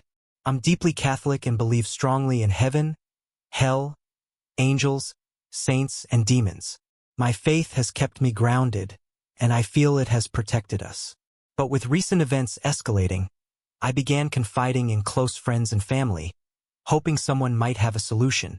About a month ago, I was watching TV and using my laptop in a well-lit room. Though I was tired, I was still fully awake when I saw a dark shadow in the shape of a ball, about 2 feet off the ground, move across the room. It didn't have a solid shape, but it moved with the steady rhythm of someone walking. I blinked, but it was still there, moving slowly about 10 feet in front of me. As soon as it passed, I was overwhelmed with exhaustion, unlike anything I'd ever felt. I barely had the energy to move and fell asleep on the couch. A few days later, my wife and I noticed a smell of rotting flesh in our sunroom. We searched everywhere, opening vents and even taking apart part of the wall, but found nothing. The smell would come and go, and just as mysteriously as it appeared, it vanished. This past weekend, I watched a paranormal show about the Ouija board and a certain entity often contacted through it.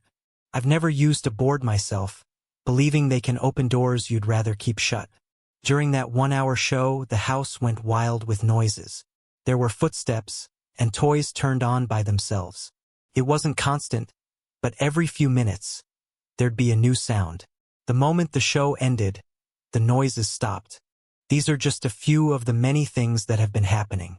What unsettles me most is a feeling I've had for a while, that I may have some sort of psychic sensitivity. I'm able to sense people's intentions and sometimes get sudden, vivid visions of harm coming to my family, which I quickly push out of my mind. For instance, while carrying my 11-month-old son down the stairs, a thought popped into my head. It would be awful if you fell. I've also had vivid, painful dreams of my family being hurt, so real that I've woken up crying. I also wonder if my wife may be affected. She sometimes lashes out unexpectedly, which is completely unlike her, only to apologize later. It's hard to explain, but it feels like something is influencing her moods. I pray my faith in God will help us through this. I feel like this is some kind of test and that it's my role to protect my family. The entity sometimes appears like a child, but I don't trust it.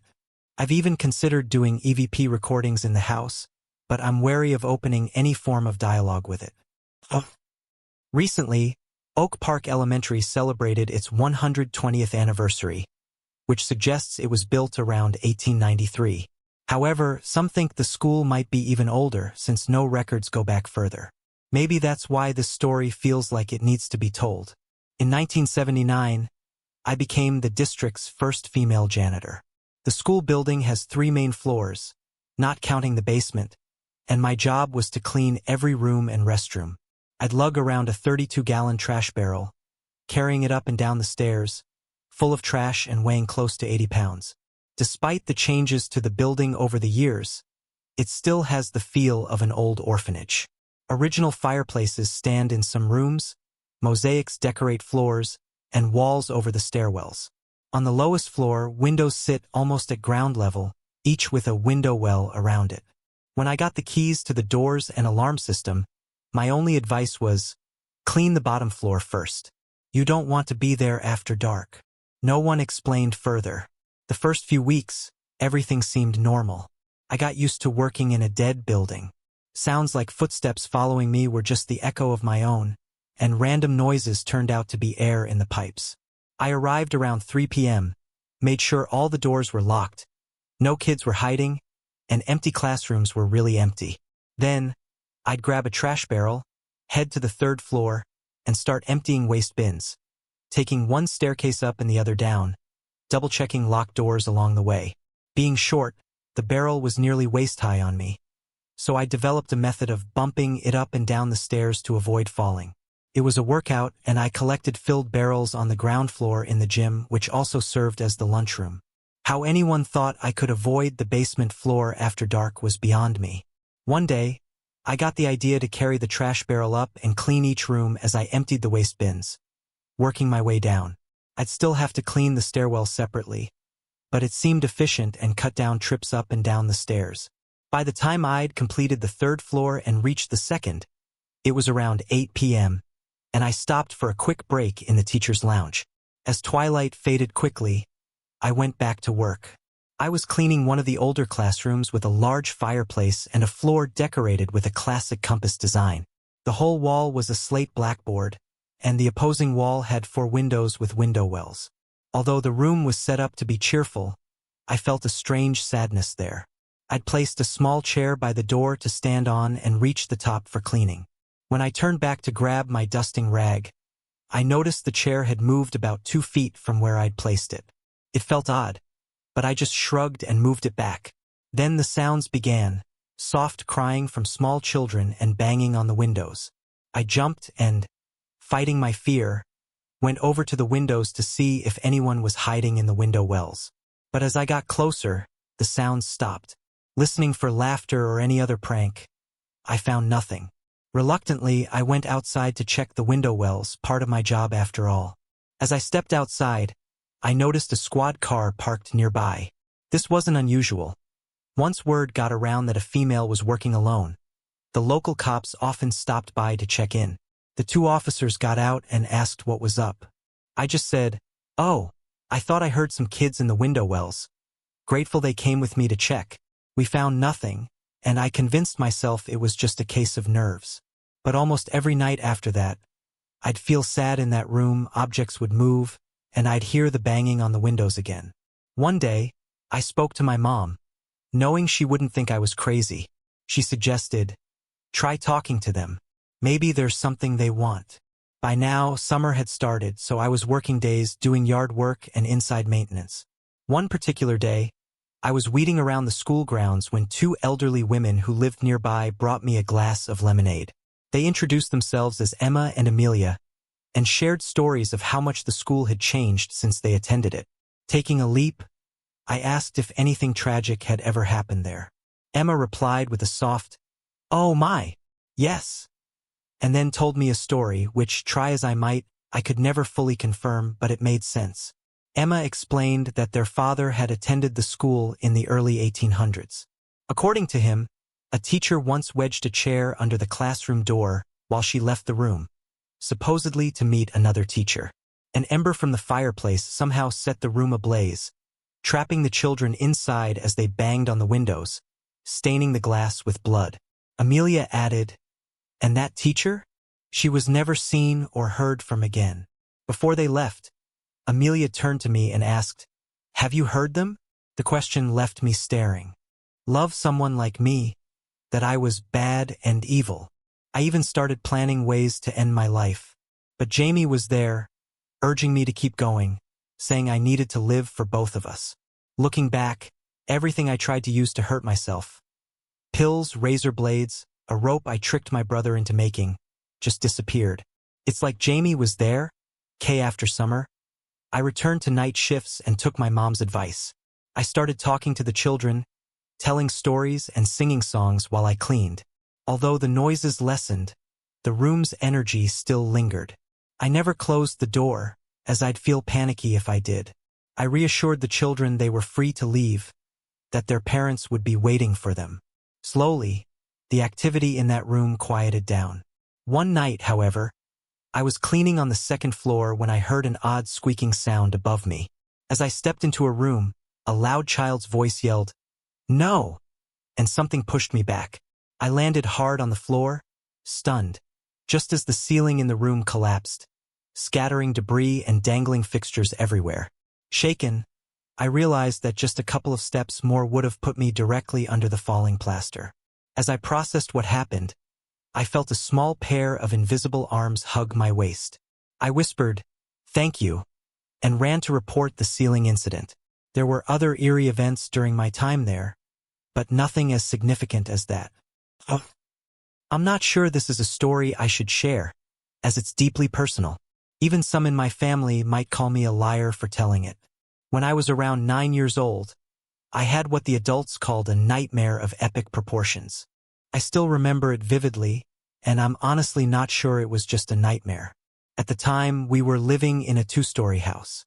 Upstairs, a short hallway ran between 2 large bedrooms, one for my 3 brothers and one for my younger sister and me. There was a narrow passage behind the hall wall that connected the 2 rooms.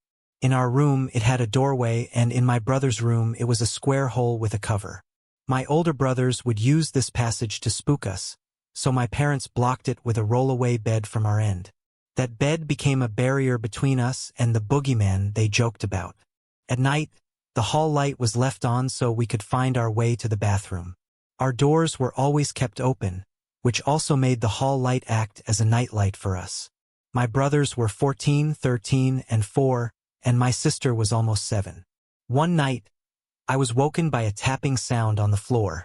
Expecting one of my brothers to be pranking me, I sat up, only to see an old man's hand rising from the floor. The hand motioned for me to come closer. I shook my head, terrified, and buried myself under the covers. But I felt it moving up my bed covers. I whispered, "Go away! You're just a dream. Go away." I rolled to face the wall, as my dad had taught me to do to fend off bad dreams. But the hand started reaching right through the wall, closer to me. I could see every detail: the veins, age spots, yellowed nails, and even a lion's head ring with ruby eyes. "Go away," I whimpered. Our dog, Rebel, came into the room and began growling, jumping onto the bed between me and the wall. That's when I couldn't hold it in anymore. I began screaming as loud as I could, waking up not only my family but also the neighbors, who quickly called the police. My dad came thundering up the stairs, nearly colliding with my older brothers as they rushed into my room. By the time the police arrived, my dad had calmed down the others and sent them back to bed. Rebel was pressed against me on the bed, growling at the wall. I was still trembling when the officers came in. My mother, unable to climb the stairs due to her health, let them in, clearly beside herself. The officers took me seriously. They didn't laugh or dismiss me, but checked under the bed and around the room, assuring me that sometimes dreams feel incredibly real. That should have been the end of it. But the incident marked a change in my relationship with my father. At first, I thought he was just embarrassed because the police had been called to our house. But over time, he became colder and crueler, treating me more harshly than before. A few months later, he brought up the topic of my nightmare, which was strange to me. Why bring it up months later if it was just a dream? He asked if the hand had touched me and if I recognized it. Bewildered, I shook my head. But his behavior kept getting worse. He began calling me things like Satan's spawn, fat, ugly, and stupid almost daily. He'd punish me with the belt, often until he could barely lift his arm. My brothers would clash with him too, but I somehow became the target for everything he felt was wrong in his world.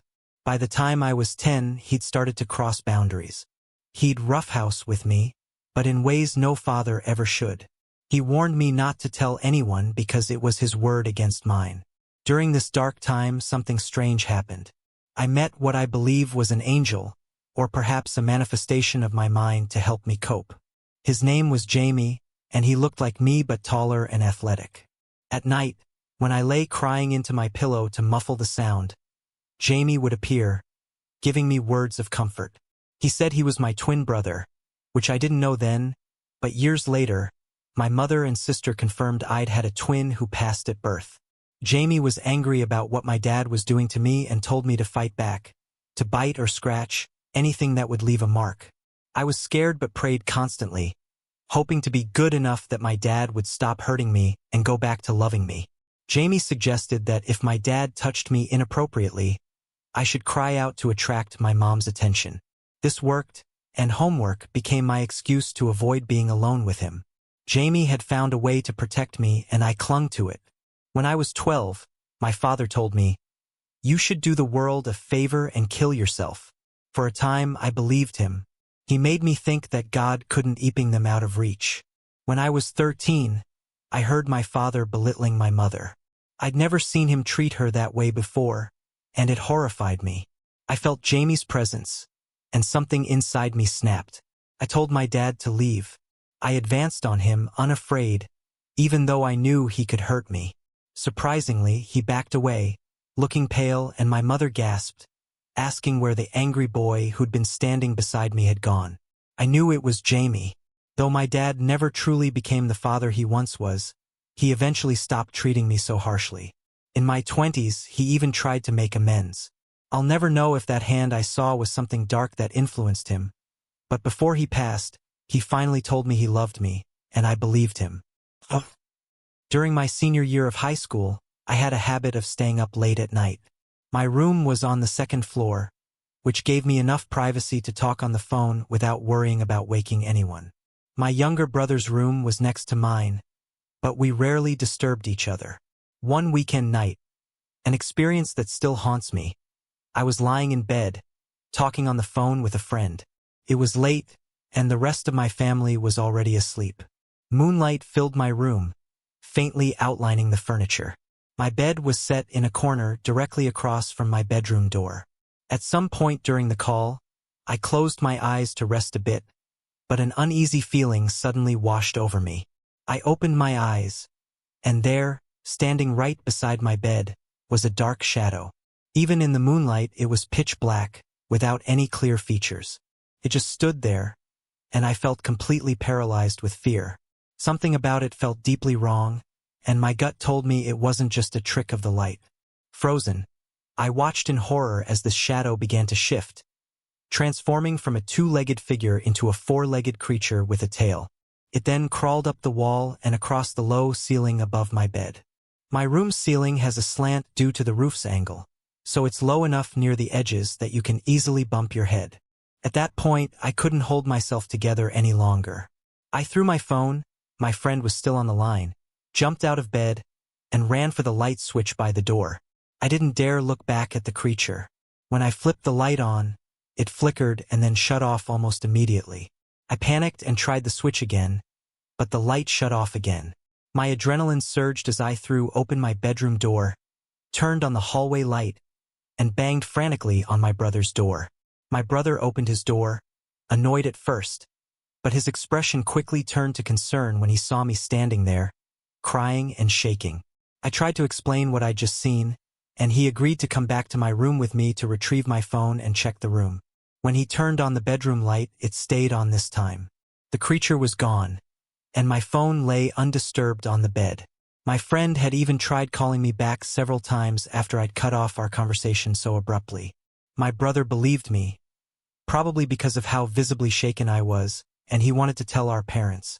But I stopped him, knowing that they'd only dismiss it as a nightmare.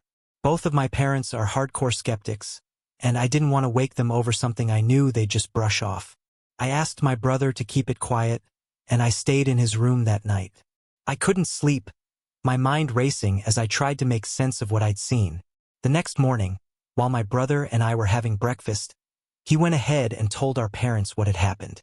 I felt embarrassed, fully expecting them to lecture me about imagining things. But surprisingly, they didn't dismiss it immediately.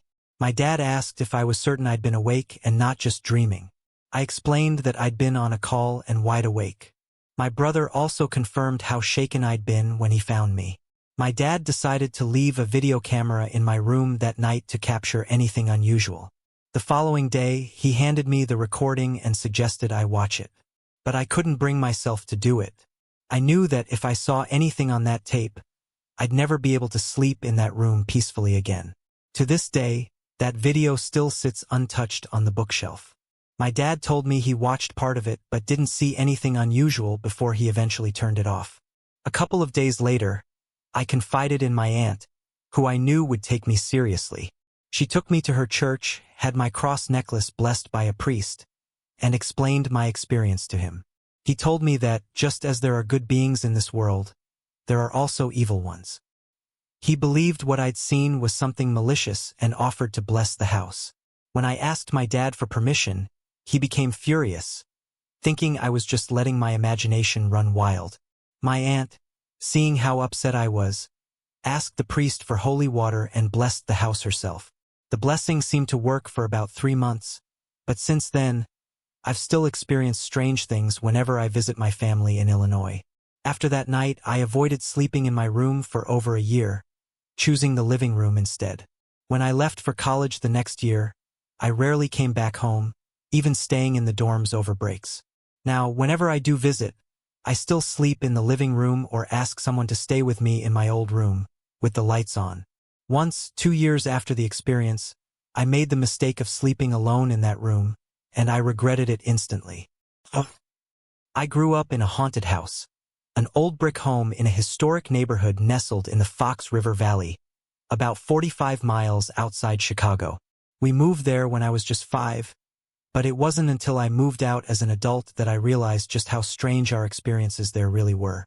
The first time I remember feeling truly frightened in the house, I was around 6 years old. My sister, brother, and I were young enough that we still shared a large back bedroom. My sister and I in bunk beds and my brother in his own small bed.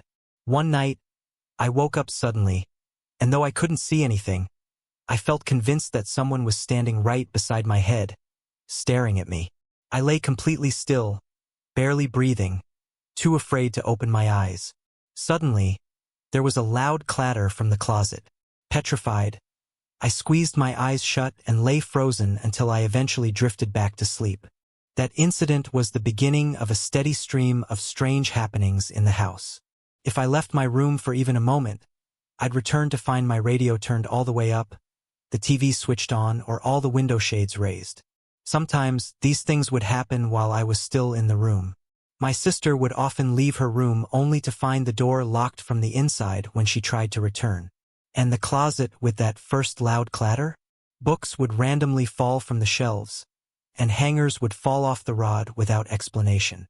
One night, I was up late reading in bed when I heard someone pacing back and forth in the hallway outside my parents' bedroom. I assumed it was my mom, who sometimes worried and stayed up late, so I climbed out of bed to check on her. But as I opened my bedroom door, my heart froze. The hall light was on, and I could see the entire hallway clearly to the end where my parents' door was shut. It was completely empty. I quickly closed my door, got back into bed, and tried to go back to my book, my heart pounding. Most of the activity happened on the second floor where all the bedrooms were. One evening, our family was sitting together in the dining room after dinner when a tremendous bang from the bedroom directly above us shook the entire house. We all gasped, staring at each other in shock. My dad, trying to keep us calm, said it must have been a sonic boom. We went upstairs and found nothing out of place, so I accepted his explanation, until years later when I finally experienced a real sonic boom and realized it was nothing like the sound we'd heard that night. It felt more like something massive, maybe a heavy piece of furniture, had dropped from a great height onto the floor above us. After several years in the house, my mom confided that when we first moved in, she'd woken up several times to see a woman standing at the foot of her bed, watching her.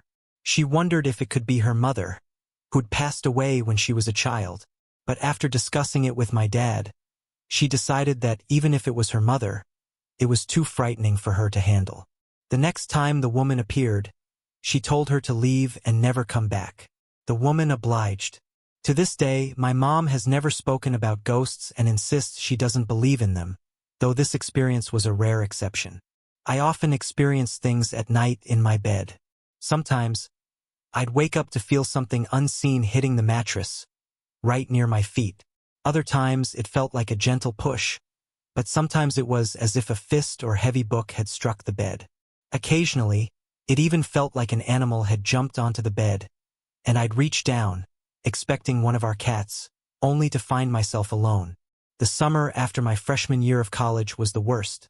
On several occasions, I woke up to the jarring sensation of my entire bed lifting slightly and dropping back down.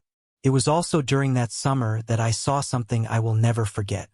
It was a bright morning, and I was slowly waking up when I heard whispering in my bedroom. I opened my eyes to see who was there and found 2 shadowy figures standing beside my bed. One tall, like an adult, and one child-sized. Sunlight streamed in from the window beside my bed.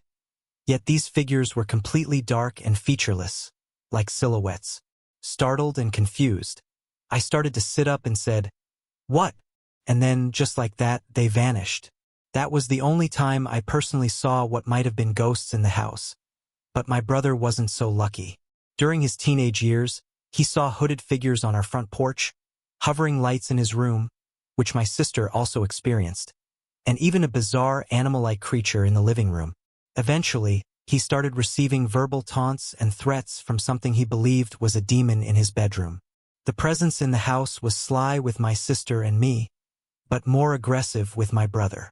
On multiple occasions, both my sister and I woke up to find chunks of our hair cut off while we slept. The cuts were rough, uneven, and close to our faces. We first suspected our little brother, but he denied it tearfully, and over time we began to believe him. Then there was the axe. One morning during my senior year, we came down to the dining room for breakfast and found an axe sitting right in the middle of our antique dining table. It hadn't been there the night before, and we had no reason for it to be there. We didn't even own a fireplace, and my dad was not the handyman type. Everyone denied putting it there, and eventually we moved it to the garage. But it was truly unnerving. Some items would simply disappear, only to reappear in the same spot weeks later. Once, my entire week's wages disappeared from my coat pocket, despite me, my mom, and my sister all checking the coat multiple times. It reappeared 2 weeks later, untouched. My sister experienced the same thing with her keys. Other times, objects would be rearranged for no reason. When my sister's then-boyfriend, now husband, moved in for a short time, he experienced his own strange encounters. He noticed that almost every night, objects on his headboard shelf would be rearranged, even though he'd set them back in place the night before. The most frequently moved item was a framed picture of my sister. It would often be face down or turned around. My brother and I tried to research the house's history but found nothing significant. However, my parents, who were skeptical about the idea of a haunting, once met a young man at a local pub who mentioned that his parents had rented the second floor of the house before we bought it. He asked how they liked living in a haunted house, and I often wonder what experiences his family might have had there. As we grew older, the activity in the house seemed to get worse. After my freshman year of college, I'd had enough. I focused on strengthening my faith and prayed constantly. Each time I came home, I'd sit on the front steps, lay my hands on the stoop, and pray for our family and home. I prayed in every room where I felt uneasy and posted Bible verses on my walls. It was new behavior for our family, and I sometimes felt a bit self-conscious, but it worked. After a series of intense, frightening dreams, things began to calm down. My parents kept the house for several more years, but I never felt as helpless or fearful there again. On October 6, 2006, my husband and I set out for a much-needed weekend getaway at the original Mineral Springs Hotel in Oakville, Illinois. It's a historic spa hotel dating back to the 1860s. Now a beautiful old property with mineral baths, massages, steam rooms, and an indoor pool, all set against an atmospheric backdrop rich in history. While browsing their website, I'd noticed a ghost story section and read Troy Taylor's account of his ghost hunting experiences there, along with tales of several tragic suicides over the years. I was excited about the setting. A charming, historic hotel with a ghostly past. What I didn't realize was that I'd soon have my own paranormal stories to tell. We arrived at the hotel on Friday just before sundown. After checking in, we took a quick look around before settling down for a delicious, relaxed dinner.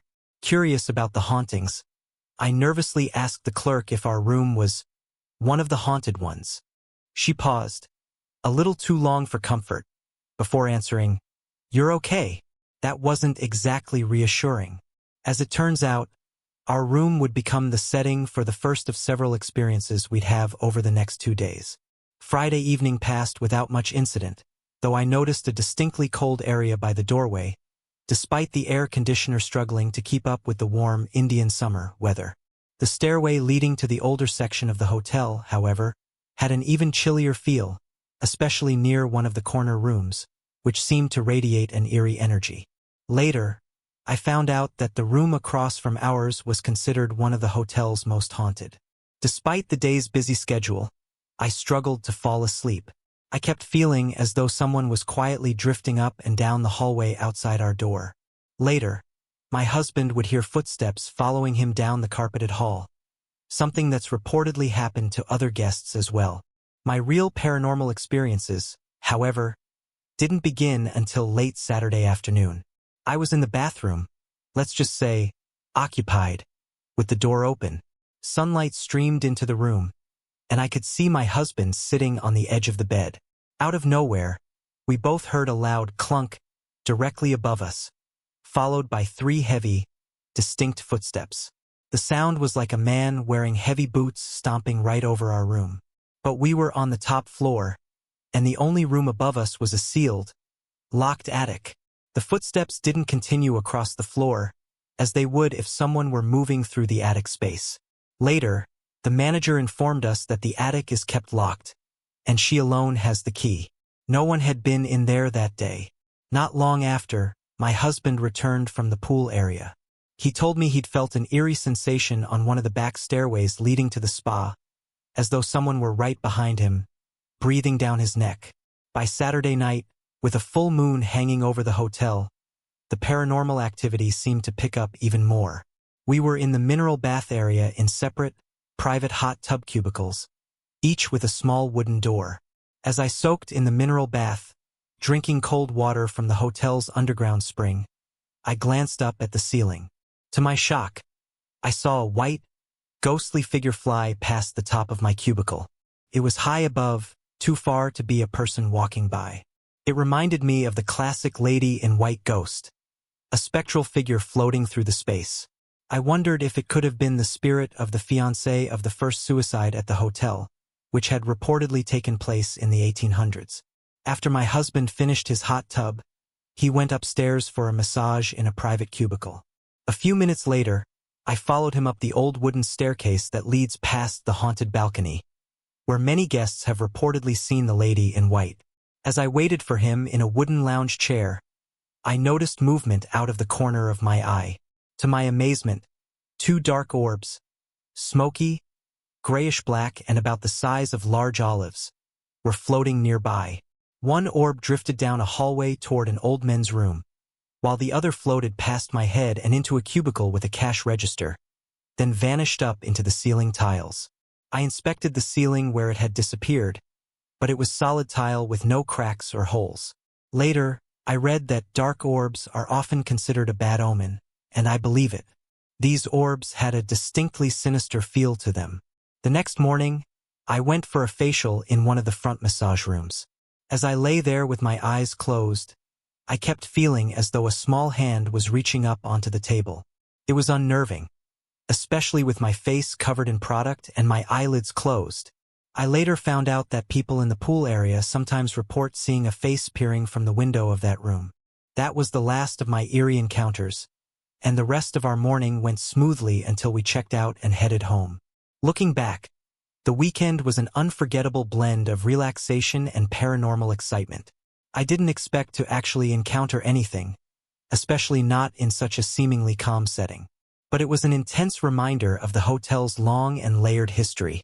If you ever visit the original Mineral Springs Hotel, be prepared for a weekend of rest, rejuvenation, and maybe even a ghostly encounter or two. The house we live in was bought by my husband about 4 years before we met and married.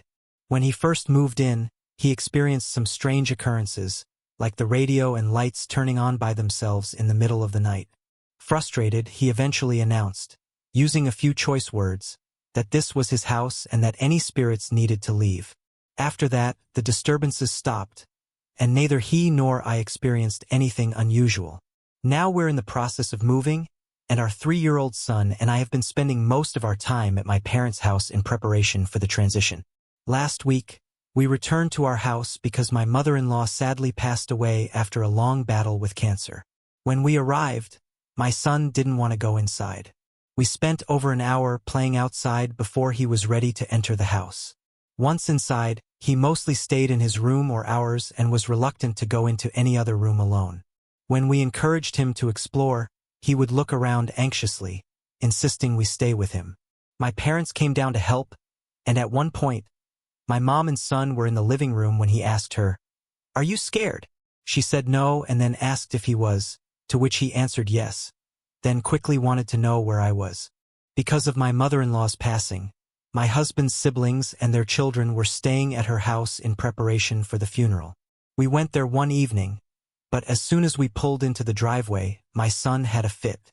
I tried to reassure him, holding him as we walked in, but he became increasingly upset and struggled to get out of my arms and back outside. I got his stroller and took him for a walk around the block to help him calm down. When we returned, he was still uneasy, though less distressed. We gathered some toys and that seemed to help, but as soon as I asked if he was ready to go, he immediately said, "Okay," and quickly gathered his toys, clearly eager to leave. I should mention that even before my mother-in-law's surgery in April, he'd been uncomfortable visiting there. At night, I usually stay close to him and he's been okay with that, though there have been a couple of instances this past week when he's woken up upset from naps. Yesterday, I decided that if there was indeed a spirit, perhaps my mother-in-law visiting, I should ask them to leave. So, while I was in the laundry room, I said aloud, "If there is anyone visiting us, I need to politely ask you to leave. Even if you mean no harm, you're scaring my son. I don't want to be rude, but I need you to please leave peacefully." Since then, my son seems a bit more comfortable, though he's still clingy. One thing I noticed yesterday was that as I carried him into the kitchen, he stared fearfully into one of the corners. My mom also mentioned that whenever he ventured out of his room, he would look around each room very intensely. Another strange thing happened just before my mother-in-law passed.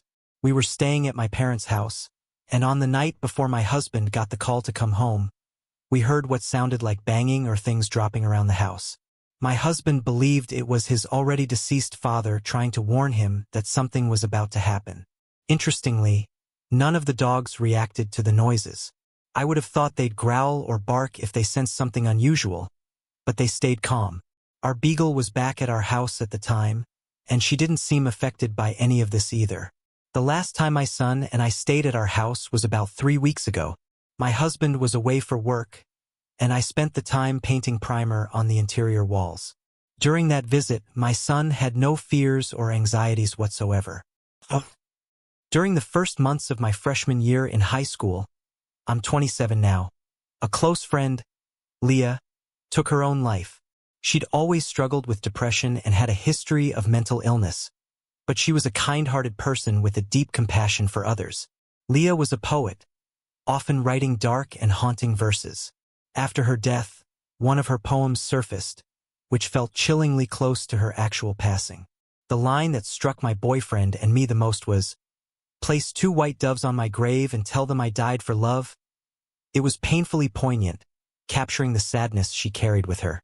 In the days that followed, her friends were encouraged to gather at her church's youth group, a safe space to mourn together with people who had known and loved her.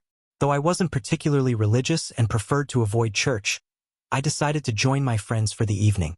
When we arrived, a few of us stayed outside for a while, smoking cigarettes and trying to process everything.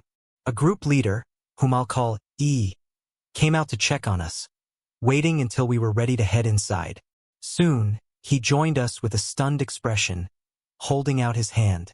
In his palm was a small cluster of pure white feathers. The timing gave us chills, especially my boyfriend and me, who couldn't shake Leah's poem from our minds. Later that evening, we found out the church wanted us to participate in her wake, asking if we would help select a few Bible passages to read. As we were discussing this, the priest entered the room, carrying a small package. "Leah's family made a donation to the church in her name," he explained. "With that, we purchased a statue to dedicate to her." He began passing the statue around for everyone to see. When the statue reached my boyfriend, he looked at me with a surprised expression. "Look," he whispered. "It's her doves." The statue was of a blonde girl with angel wings, dressed in a white gown with a pink sash. On the tips of her fingers were 2 white doves, just like in Leah's poem. I went up to the priest and handed him a copy of Leah's poem. He read it, then looked back at the statue in shock. "This was Leah's?" he asked quietly. "Yes," I said. "She wrote it." He looked from the poem to the statue, visibly moved. "We had no idea when we bought it," he murmured. "We just thought it looked like her." At Leah's funeral, Each of us was given a rose to place on her casket. One by one, we walked past, gently laying the flowers down. My boyfriend, who was particularly heartbroken, stayed with me at the graveside after everyone else had gone. Leah had always had a crush on him, and he carried guilt over times he'd avoided her, especially around school dances.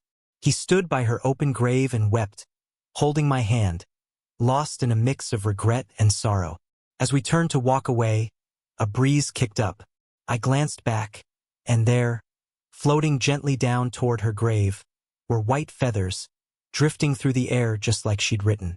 I'm going to try to describe what happened exactly as I experienced it in the moment.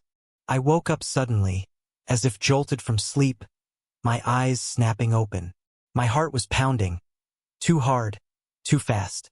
I lay on my back, late at night, with my husband asleep beside me on my left. My gaze drifted to the foot of the bed, and I froze. There was a man crouching there, just staring at us. I was paralyzed with fear, my heart feeling as if it might explode. My mind was racing. How did he get this far into the house without me hearing anything? How can I alert Jim in time? But before I could react, our dog, who was asleep on Jim's side of the bed, began growling. A deep, serious growl that only a dog owner would understand. He was growling like he meant it, and I could tell he was getting ready to advance. The growling woke Jim, who sat up in an instant. I was still completely frozen, my eyes locked on the man, who hadn't moved an inch. And then, just like that, he was gone. Jim flicked on the light, and I blurted out what I'd seen. The bedroom door was still closed, just as it had been. Jim quickly grabbed a weapon, checked our bathroom and closets, then went to check on the kids and searched the house, leaving the dog with me. The dog continued to growl, sniffing all over the room with his hackles raised, as though he could still sense something there. Jim found nothing. Every door was locked, the kids were sound asleep, and there was no sign anyone had been in the house. He took the dog and checked outside, the vehicles, the shed, everything. But there was nothing. We ended up sitting in bed for a long time with the lights on, talking about what had just happened.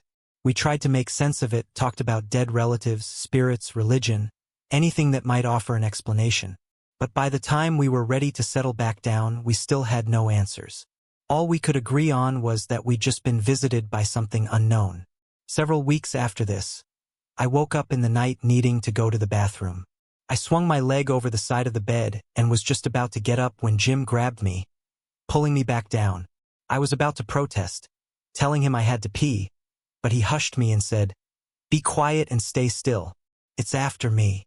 We lay there, not moving, for what felt like a very long time. I couldn't see anything. His shoulder was blocking my view anyway. Finally, I whispered, "What is after you?" And he whispered back, "I don't know. Just stay still. Don't get up." Eventually, I must have drifted off, and the next day we acknowledged the strange moment, though neither of us had much to say about it. Later on, we shared these experiences with a friend of Jim's who's interested in ghost stories and paranormal investigations. Our sons overheard part of the conversation and came in, curious to hear the whole story. They're not little kids anymore, and I knew it wouldn't scare them, so I told them everything. They didn't look the least bit surprised.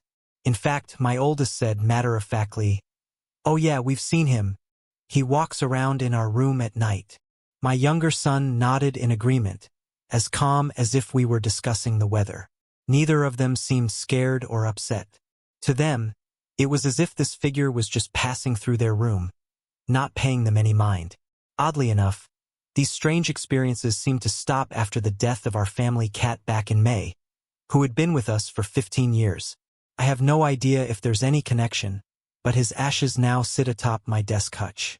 Sometimes I wonder if people would find us strange because none of us are really afraid, even when things do startle us. It's just something that happens every now and then. We're all curious, and sometimes we do a little ghost hunting ourselves. This is simply part of our everyday lives. In 1983, I started playing clarinet in my elementary school band. Each morning before classes, we'd meet in the band room, which was located under the stage. To get there, you had to walk across the gym, then go down a flight of stairs to the door. I avoided being the first to arrive because the lights wouldn't be on yet, and the switch was inconveniently placed at the bottom of the stairs. The idea of crossing a dimly lit gym and descending into total darkness gave me the creeps. To be honest, the whole stage area was unsettling. With or without lights, thanks to the curtained-off sections and forgotten props lurking in the shadows. One morning in November, my mom dropped me off earlier than usual. I walked into the gym, scanning the far corner, hoping someone had already gone down and turned on the light. No such luck. It was cold outside, and I decided I'd brave it rather than waiting around. My footsteps echoed loudly as I crossed the gym. I entered the little stairwell, found the handrail, and took a deep breath. I couldn't see the door or the light switch, but I could picture them clearly in my mind. I planned to rush down the stairs, flip the light on, and end this creepy situation as quickly as possible. As soon as I set foot on the first step, I felt a hand press firmly between my shoulder blades. It held steady and pushed me forcefully all the way down the stairs. I somehow managed to keep my balance as I stumbled forward, hitting the door at the bottom. The hand released me, and I frantically reached out, flicked the switch, and the lights blinked on. No one was there. No footsteps, no sounds at all. I was in full-blown panic mode. I bolted back up the stairs into the gym, stopping only briefly to glance up toward the stage. But there was no movement, no one in sight. The gym was completely empty. I ran outside and stayed by the doors until a couple of classmates arrived. By then, I'd calmed down a little, and I realized how absurd my story would sound, so I kept it to myself. Even so, I knew something had been down there with me that morning, and thinking about it even now still makes my heart race. Later that day, as I thought back on what had happened, another childhood memory came to mind. I remembered being very young and home alone for just a few minutes while Mom stepped out to help a neighbor. She told me to sit tight and be good, that she'd be right back. All I remember is feeling terrified. Something was in the attic, and it was making this deafening high-pitched shriek. I'd crawled under the kitchen table, hiding under the tablecloth with my hands over my ears, scared to death. The noise eventually stopped, but I stayed there, frozen, until Mom came back. It's funny how, when you're that young, you just accept strange things. I realized that I'd experienced something different, something that most people might never believe. Since that day, I've had more strange experiences. Some frightening, others peaceful and even comforting. But they're all impossible to dismiss. Recently, I decided I want to understand more about these things. I'm keeping an open mind. I'm curious. And if it turns out there's nothing to find, well, at least I'll have an interesting hobby. I bought my house 10 years ago. It was built in 1880.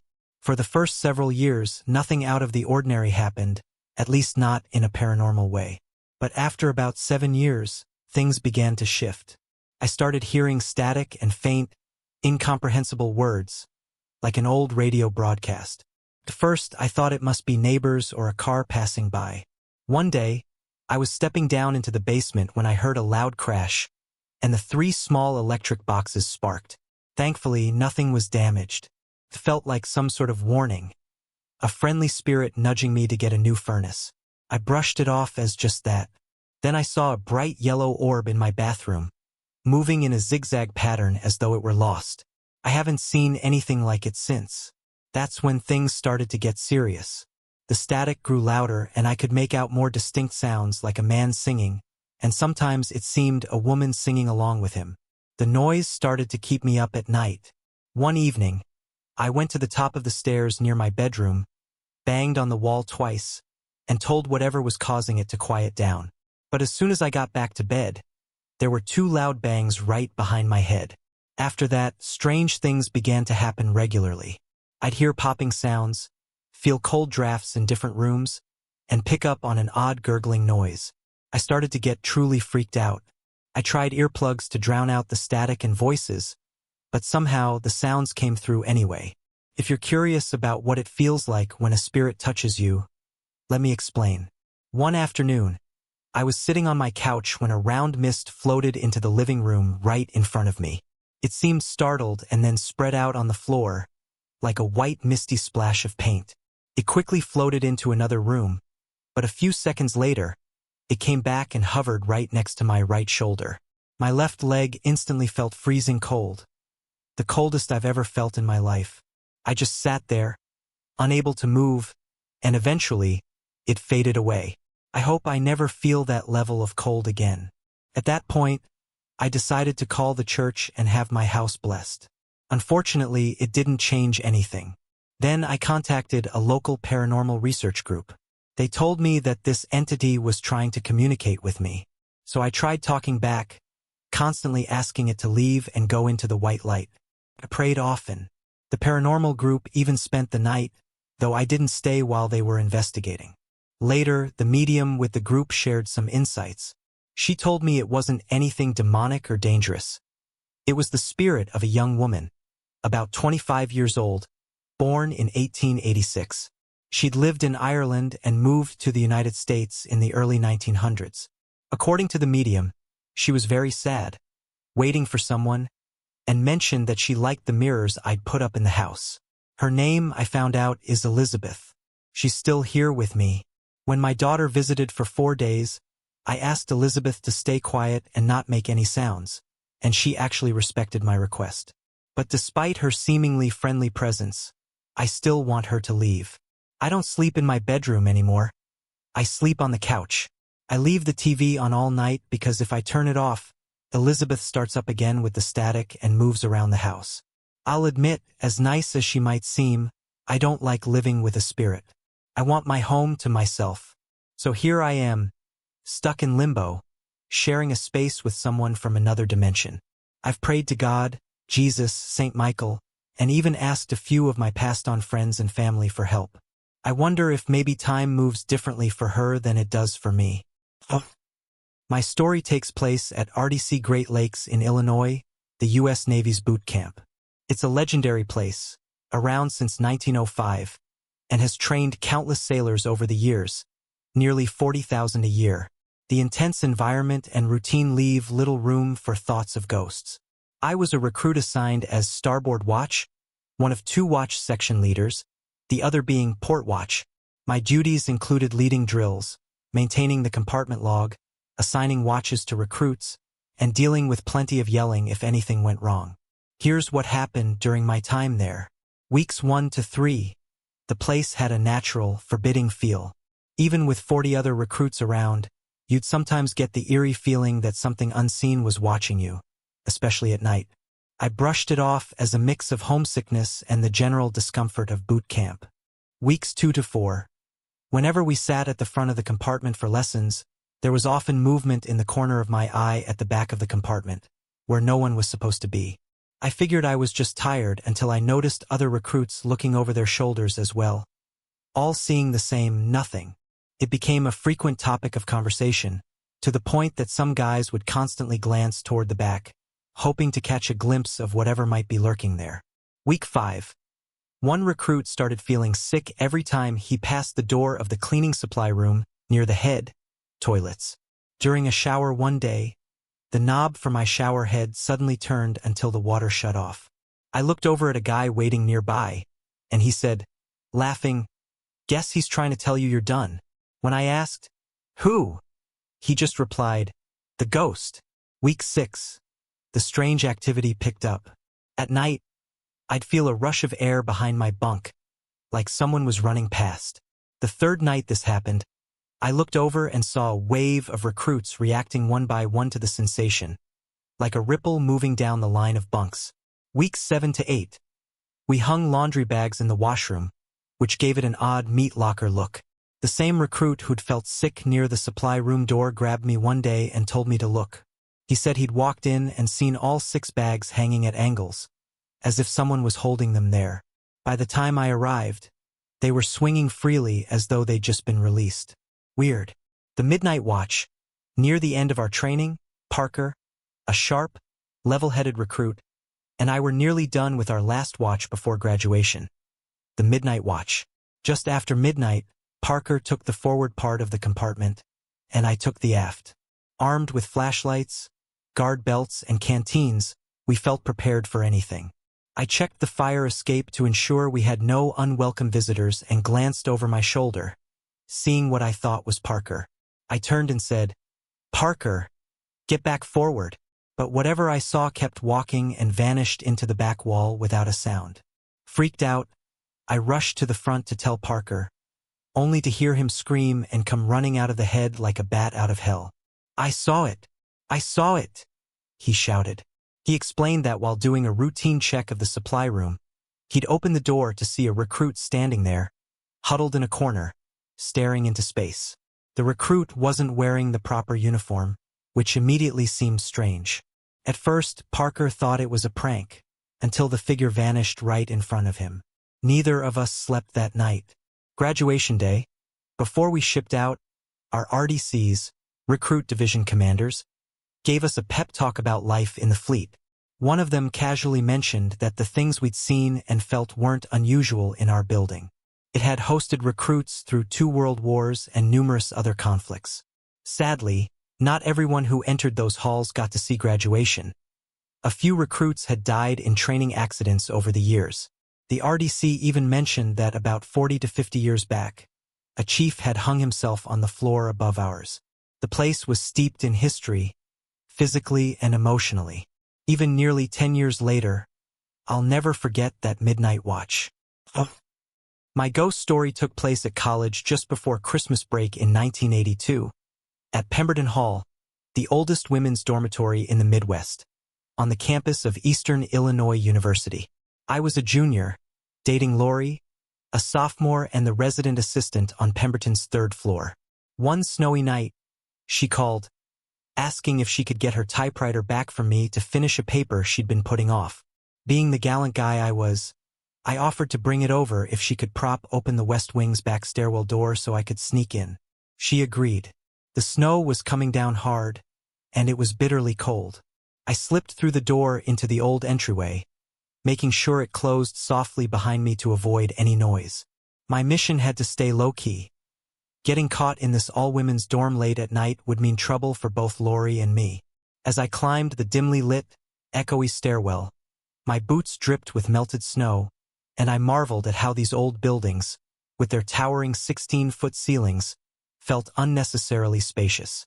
With more modern 8-foot ceilings, this 4-story dorm could easily have been a 6-story building.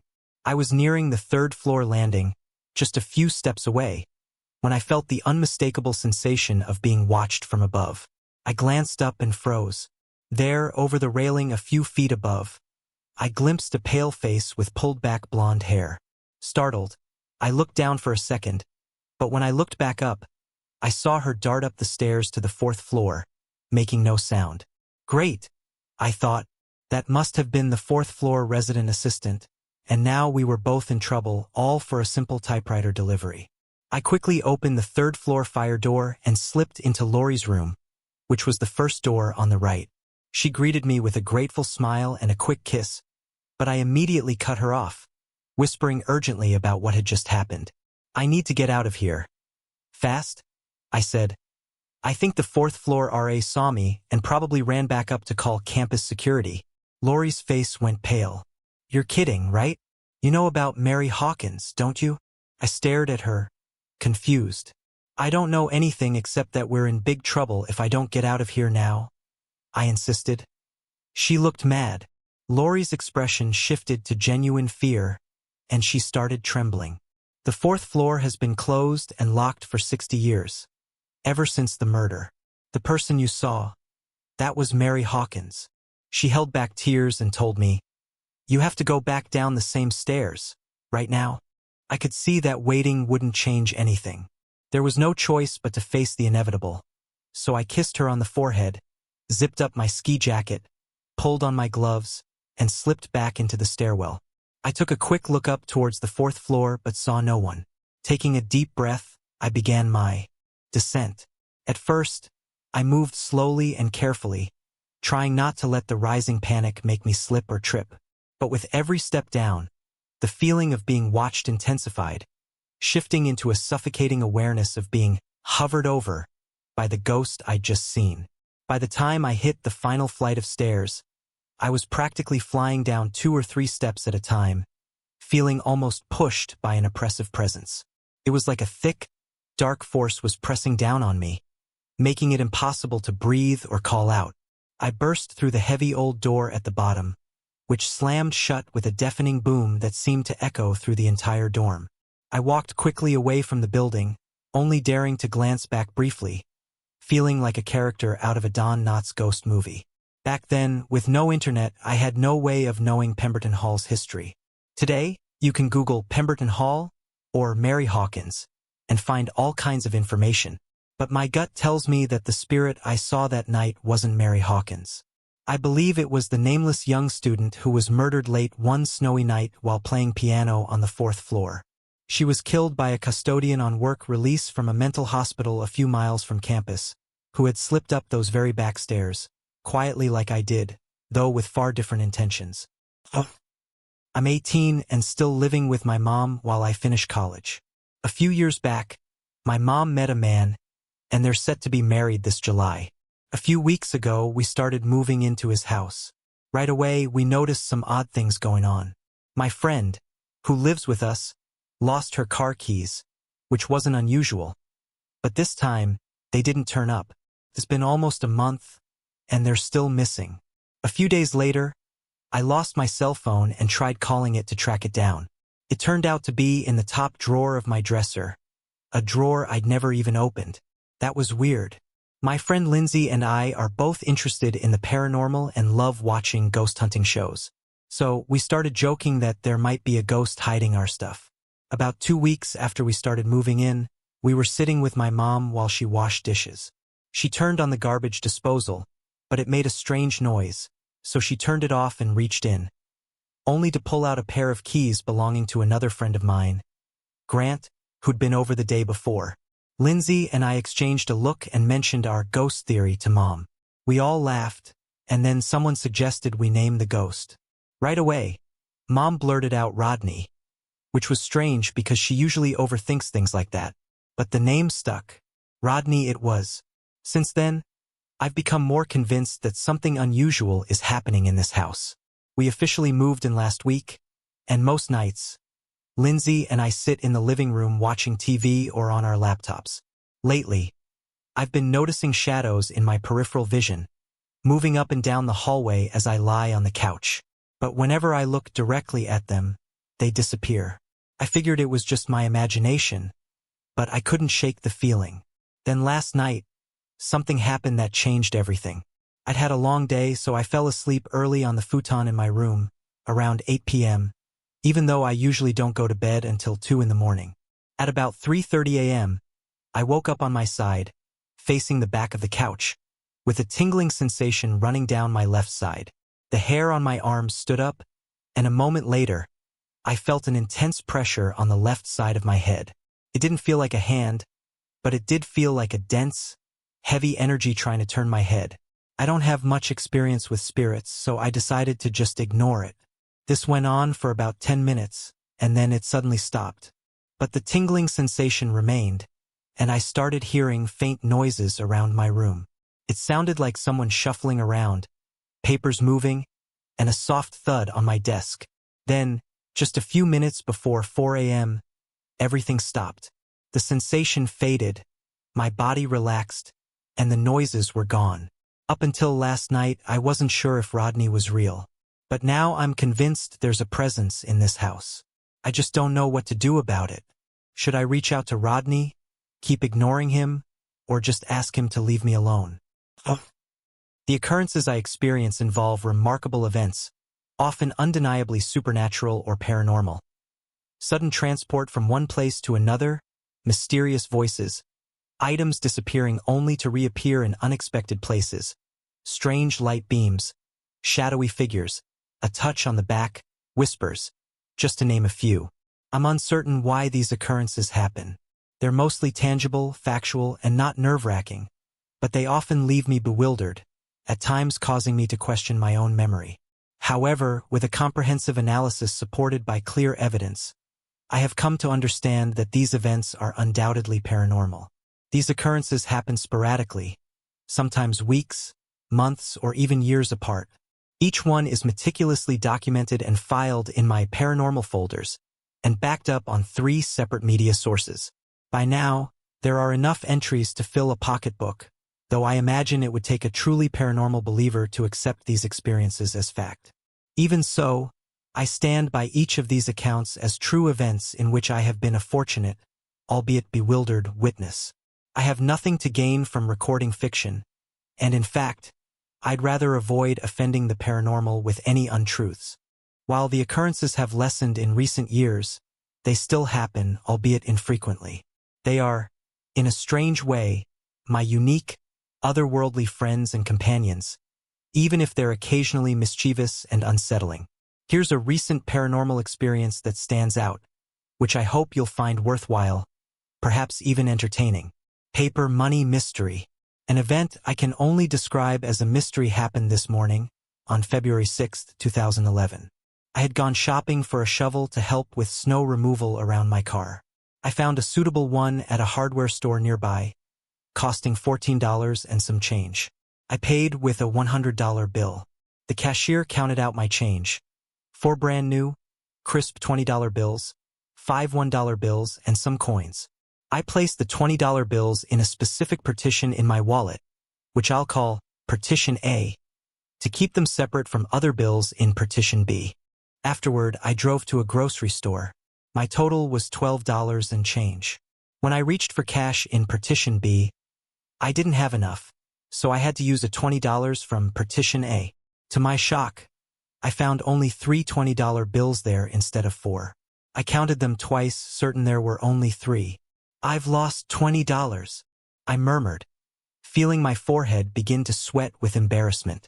I couldn't shake the thought that the hardware cashier might have shortchanged me with some sort of magician's trick. I put the 3 $20 bills back into Partition A and seriously considered canceling my purchase to rush back to the hardware store and demand my missing $20.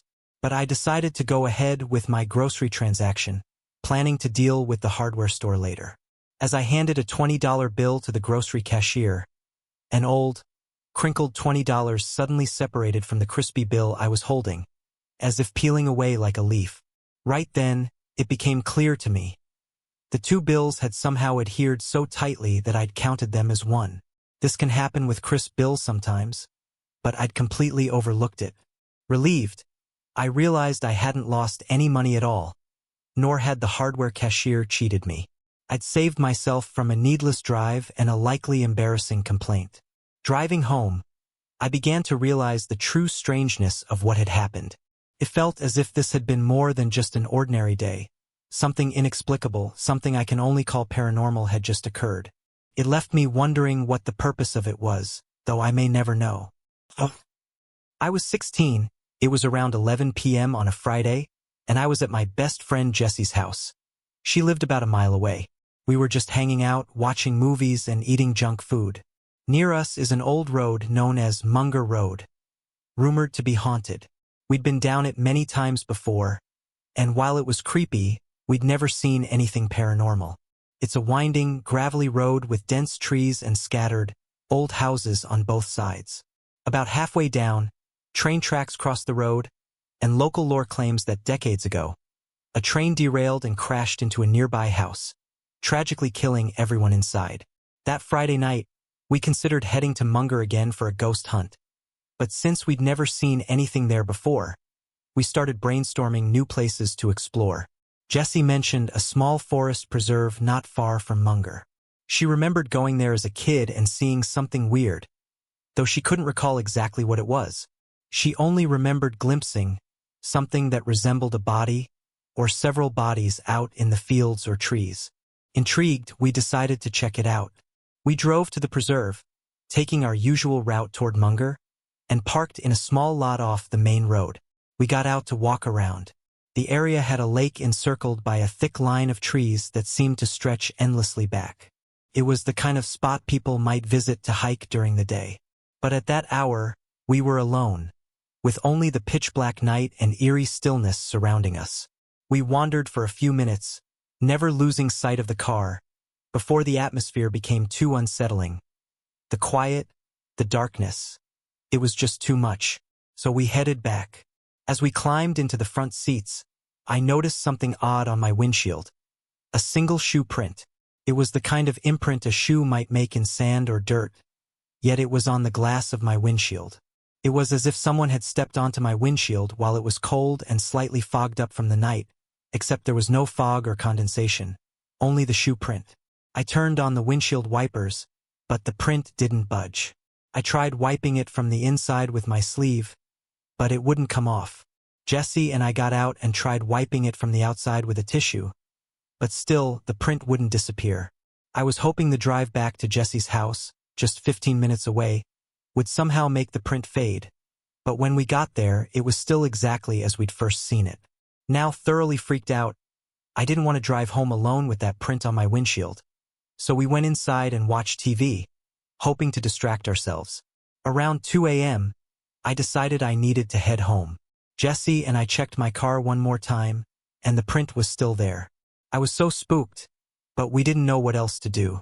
Jesse handed me a lit incense stick, thinking it might ward off whatever spirit we might have attracted. It only took about 5 minutes to drive home. I pulled into the garage, shut the garage door, and took one last look. The shoe print was still there, unchanged since we first saw it. I went into the house through the door connecting the garage to the laundry room, where my brother and his friend were still awake, watching movies and playing games. Exhausted but too rattled to sleep, I went up to my room and tried to relax, eventually dozing off with the TV still on. Sometime around 3 or 4 a.m., I was jolted awake by loud commotion downstairs. Groggy, I went down to see what was happening, and as I stepped into the kitchen, my brother came rushing toward me. "Did you just come inside?" he asked urgently. "What? No, why?" I replied, confused. "Did you just come in from the garage?" he pressed, visibly shaken. His friend was standing beside him, equally tense. "No, I've been upstairs," I said, feeling my stomach drop. "Why?" He explained that while they were winding down, they'd both heard the door in the laundry room, the one that leads to the garage, open and close. They were certain they'd heard someone enter the house from the garage. Both of them heard it, clear as day. I hadn't told them anything about the strange events earlier that night, and I never did. Nothing else happened that night, but I was too scared to sleep until the sun came up. When I finally went out to look at my car in the daylight, the shoe print was gone. To this day, I have no explanation for what happened, but I'm convinced that Jesse and I encountered something at that forest preserve. Something that decided to follow me home and have a little adventure of its own. When I was in 7th grade, I hosted a slumber party with my friends Shannon, Randall, and Carrie. Once they arrived, we started planning our night, hoping to do something different from the usual scary movies and video games. That's when Shannon suggested a game called Light as a Feather, Stiff as a Board. According to paranormal lore, it's a game where one person lies on the floor while the others try to lift them with only 2 fingers each, chanting light as a feather, stiff as a board. With the right energy, the victim supposedly levitates off the floor, defying gravity. I was intrigued but realized we were short a person. I called my friend Yasina, hoping she'd join us. When I told her about the game, she refused. "Do you even know what you're doing?" she asked. "That game is considered witchcraft." I shrugged it off. "It's just a game, Yasina." She sounded serious. "If you play, you're inviting something dark." I didn't believe her, so we went ahead with it. Even though we were one person short, we decided to try anyway. I lay down on the floor, with Carrie above my head and Randall and Shannon on either side. They began chanting, "Light as a feather, stiff as a board."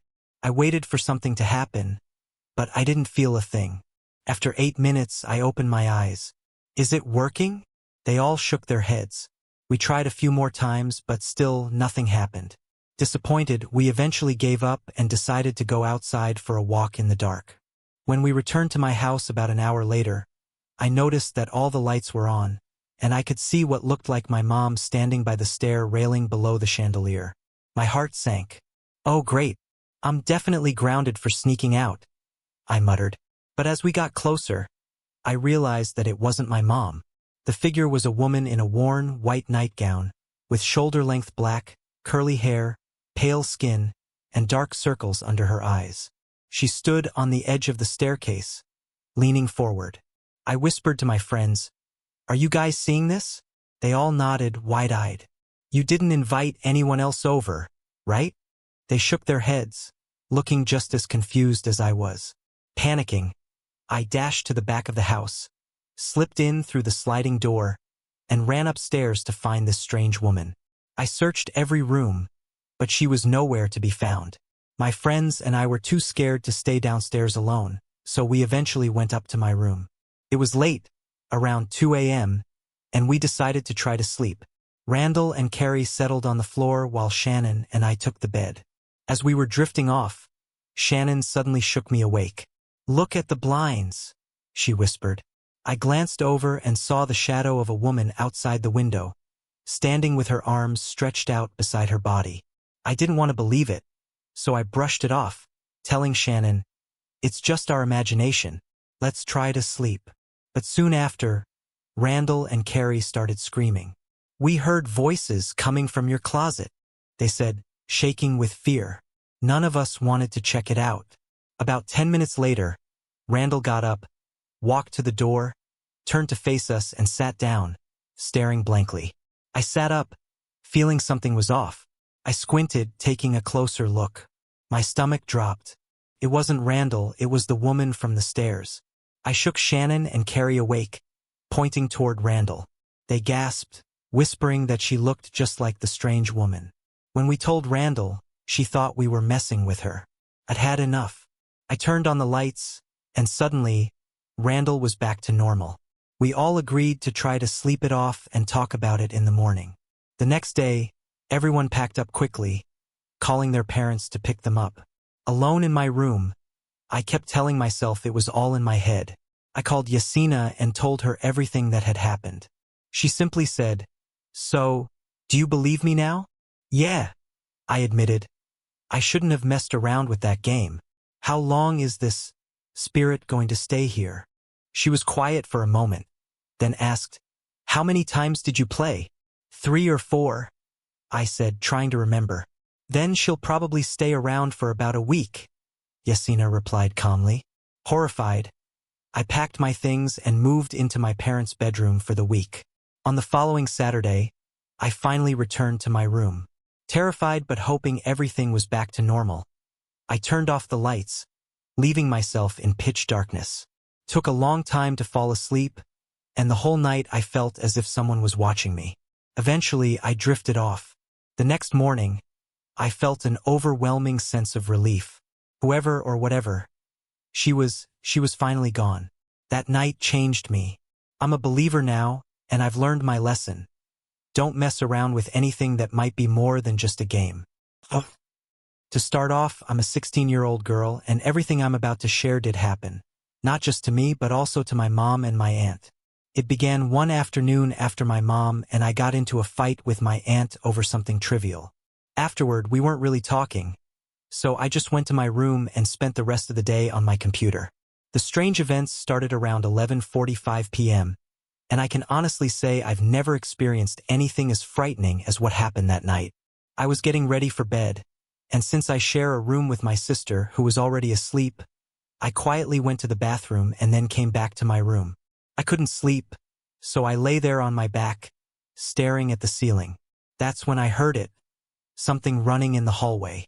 It sounded like a small animal, maybe a cat, scurrying back and forth. But here's the weird part. Whatever was running, I could hear bells jingling as it moved. I froze, heart pounding, listening to the sound. It kept running back and forth in the hallway, the bells ringing along with it. Then, it stopped, and I heard a door creak open. It sounded like it might be the bathroom door across from my room, though I couldn't be sure.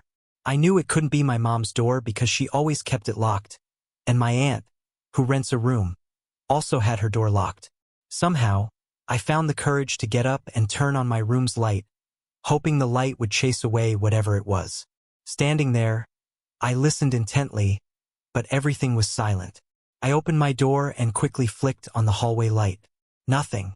I checked the living room and the kitchen but didn't see or hear a thing. I just stood there in the hallway, feeling confused and uneasy. Then my mom came out of her room, asking me what I was doing. I told her about hearing something with bells running in the hallway. She checked the rest of the house with me, but we found nothing unusual. She just told me to go to bed and to lock my door. The next morning, I brought it up again, and that's when she admitted she'd heard it too. She told me she hadn't wanted to mention it at first, thinking it might scare me. She thought it was me making noise with my bracelets, but after hearing my story, she was a little shaken too. When we told my aunt, she shared her own experience from that same night, but at around 4 a.m. She'd woken up to go to the bathroom, and as she walked down the hallway, she could see part of the sofa. She said she saw a shadowy figure sitting there. At first, she thought maybe she was just seeing things, but when she tilted her head to get a better look, the figure tilted its head too, mimicking her. She was so freaked out that she turned right back around and went to her room, forgetting all about the bathroom. Since that night, nothing quite like that has happened again, though I sometimes think I still hear the faint sound of a bell at night. I don't know what it could have been. The closest comparison I can think of is like a cat with a bell collar running in the hallway, but our cat was outside that night, and he doesn't even wear a collar with bells. So what do you guys think? I have no idea what it was. The experience kind of reminded me of Stephen King's Cat's Eye, where there's a little troll after the girl. I'm sharing this in hopes that someone out there might have an idea of what it could have been. I'm 17, and I see spirits regularly. They live in my house, mostly minding their own business but occasionally reaching out when they want attention. These are my experiences, my life, and what it's like to live with this gift, if that's what you can call it. The little girl. There's a spirit of a little girl in my room. She's playful but wise beyond her years, and she's given me words I would never have thought of on my own. One night, my mom came into my room, crying. I can't remember why, but I do remember feeling a warm sensation spread over me and hearing a small voice whisper, "There are no rules, only existence." I repeated it to my mom, and she nodded, as if it somehow resonated with what she was going through. I was stunned, and even now, as other spirits linger around me, that simple truth seems to hold. I've also had dreams of this girl at my back door, tiny hands pressed against the glass, watching my family and me. Legs. I've nicknamed another spirit in my house Legs because that's all she is. Just legs, from the calves down, a pair of bare feet and ankles glowing in a blue iridescence I can't describe. Sometimes she appears in my peripheral vision, strolling past doorways or in front of me as I go about my day. Random spirits. Occasionally, random spirits pass through. They're loud and disruptive, not necessarily strong but still unsettling. They make my ears ring and try to communicate, though it only comes through as a loud, train-like noise in my head. They look like transparent bubbles, refracting light like prisms with muted, pixelated flashes of color inside, possibly reflecting objects around them. Shadows. At my boyfriend's house, I used to feel at peace, until the shadows realized I could see them. At first, they stayed downstairs, rushing past when my boyfriend left the room, bringing with them a heavy, oppressive feeling as if they wanted to hurt me. One night, after my boyfriend and I had argued, I lay in bed and felt something crawl into the room, huddling in the closest corner to us. My boyfriend could tell something was there. He saw it on my face before I even said a word. I closed my eyes, inching back across the bed as he asked what was wrong. "It's by my face," I mumbled, feeling its hot breath fan across my nose, its hands pressing around my throat. I began to cry, overwhelmed by a feeling of suffocation, even though I didn't know why. Demons. At church, I started hearing voices, 1,000 people speaking at once, as if I were in a crowded room. It sounded like English, yet I couldn't make out any words, except for my own name. The moment I told someone about it, I heard a baby scream, and then everything went silent. Sometimes, I'd sit in my room and scream at the voices to stop, and eventually, they would. More recently, I've been struggling with something lingering in my home that seems darker and angrier. Scratches me, growls, pounds on the floor. Once, it stared at me through the TV, breaking me down until I was a sobbing mess. The fear became so overwhelming that I couldn't stand to be the only one awake in the house without feeling like I was losing myself. I want all of this to go away. I don't want any more stories. I hate being the only one who can see things that can hurt people. I hate being called a liar by my own family, feeling afraid in my own home, and having no one to turn to when something happens. About a year ago, I was at my friend Ruby's house for the first time, and I swear there was something else living there with her. We were hanging out, playing around with her camera, when we suddenly heard a door slam. I turned around to see who had closed it, but no one was there. Ruby went into the hallway to check, thinking maybe it was her mom, but the hallway was empty, and her mom was upstairs watching TV. I was already starting to feel a bit uneasy, but I tried to brush it off, telling myself it was just my imagination. Back in Ruby's room, we decided to record our conversation on her camera because it was so funny. When we played it back, though, the video was just static, black and white lines like a TV set to the wrong channel, along with a weird, low buzzing noise. As we listened closely, I thought I could hear a faint voice in the background. It almost sounded like it was saying, "Get out." It was so cliché, like something out of an old horror movie. I even thought Ruby might be playing a prank on me, so I shrugged it off, trying to ignore how unsettled I felt. We watched some movies and had fun for the rest of the evening, but when it was time to sleep, I couldn't stop my mind from racing. With Ruby already asleep, I lay there, staring at the ceiling, feeling completely alone. I hated how my overactive imagination always got the best of me. Every little noise seemed amplified, and I kept thinking, if something comes after me, no one will even know. Eventually, I dozed off, but I kept waking up throughout the night. At one point, I swear I saw the impression of someone sitting at the corner of the bed. A small dip, as if someone had just been there. I was so freaked out I couldn't even speak. I woke Ruby, and when we looked, the impression was gone. She reassured me, saying it was probably just my imagination, and we finally managed to fall back asleep. In the morning, we opened the window to let some fresh air into her room and noticed a red frisbee lying in her front yard. It wasn't Ruby's, and she didn't know whose it could be. We thought it was odd, but we were soon distracted by some glitter we'd been playing with earlier. After putting it away in a drawer and locking it, we went to have breakfast. While eating, Ruby told me about a strange experience she'd had just a week before. It was late, around 11:30 p.m., she started, and I was lying in bed. My mom was in the living room, so I was alone in my room. Just as I was drifting off, my bed started shaking hard. It was shaking so violently that I nearly fell off. My mom must have heard it because she came running in, but as soon as she reached the doorway, the bed stopped. Just as she was about to ask me what was going on, the door slammed shut on her, and I heard her hit the floor. I tried to open it, but it wouldn't budge. I panicked and ran to the window, somehow managing to get it open. I grabbed my phone and jumped out, running to my aunt's house nearby. I tried calling my mom, but she didn't pick up. I left her a voicemail, scared out of my mind. I was stunned. "Why are you still living here after that?" "I would have been out the door," I said, laughing nervously. Ruby shrugged, and we went back upstairs to her room. As we passed the hallway, we noticed something strange.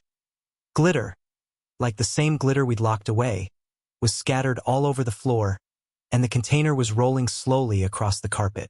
We were alone in the house, and I couldn't help but feel a chill. It was scary, but also a little funny. Whatever was here didn't seem to want to hurt us, only to mess with us. We returned to her room, only to find the door shut tight. We had left it wide open, and there, on her bed, under the blanket, was the red frisbee from the yard. That's when my nerves finally gave out. I thought someone might be hiding in her house, so I ran outside to check the windows. The screen was still on, secured with nails, so there was no way the frisbee could have come in that way. And even stranger, Ruby's window, which we'd opened earlier, was now stuck so tightly we couldn't get it open again. It's been months since that night, but Ruby still lives there and continues to have strange encounters with whatever's sharing her home. Neither of us can explain it, but whatever it is, it doesn't seem to want to leave. Oh. Sorry to interrupt.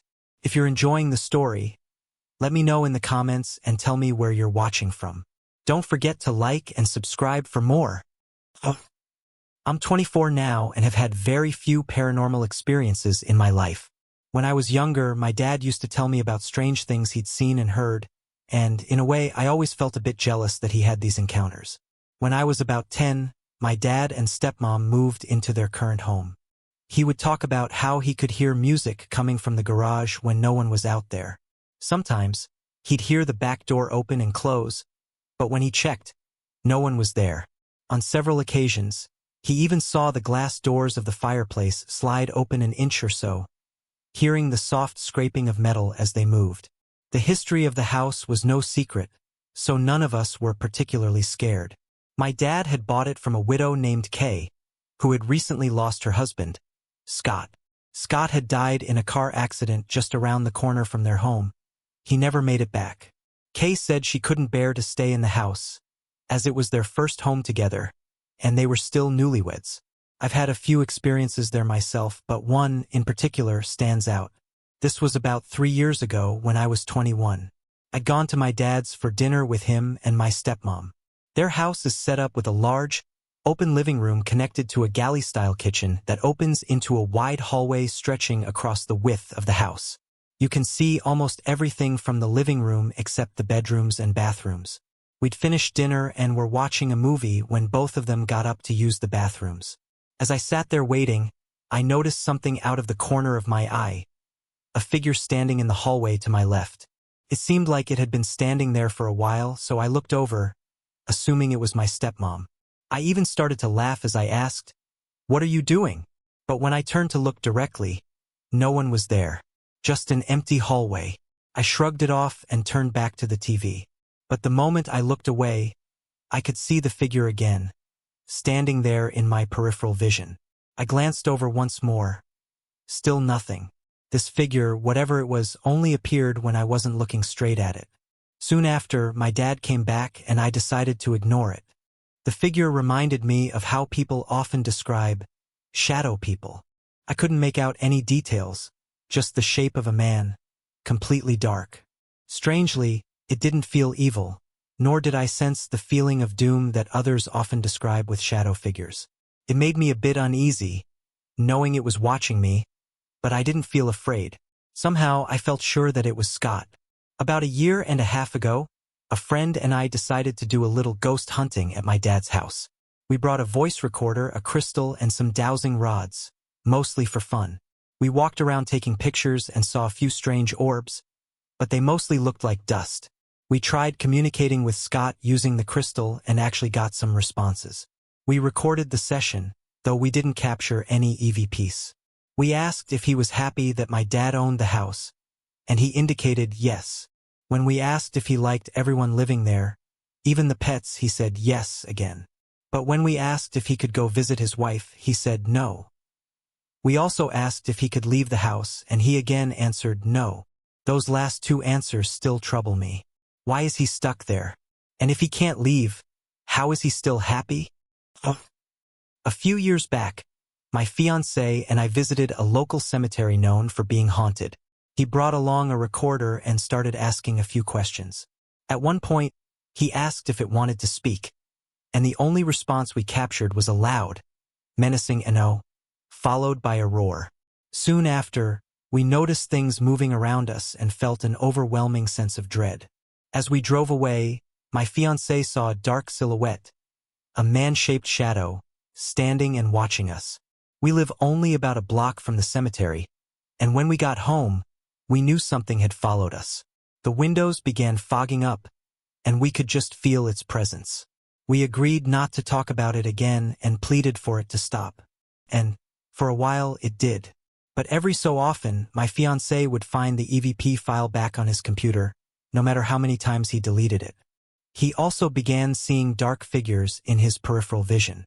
Then one day, he was in a serious car accident and broke his neck. He survived but had to wear a halo brace.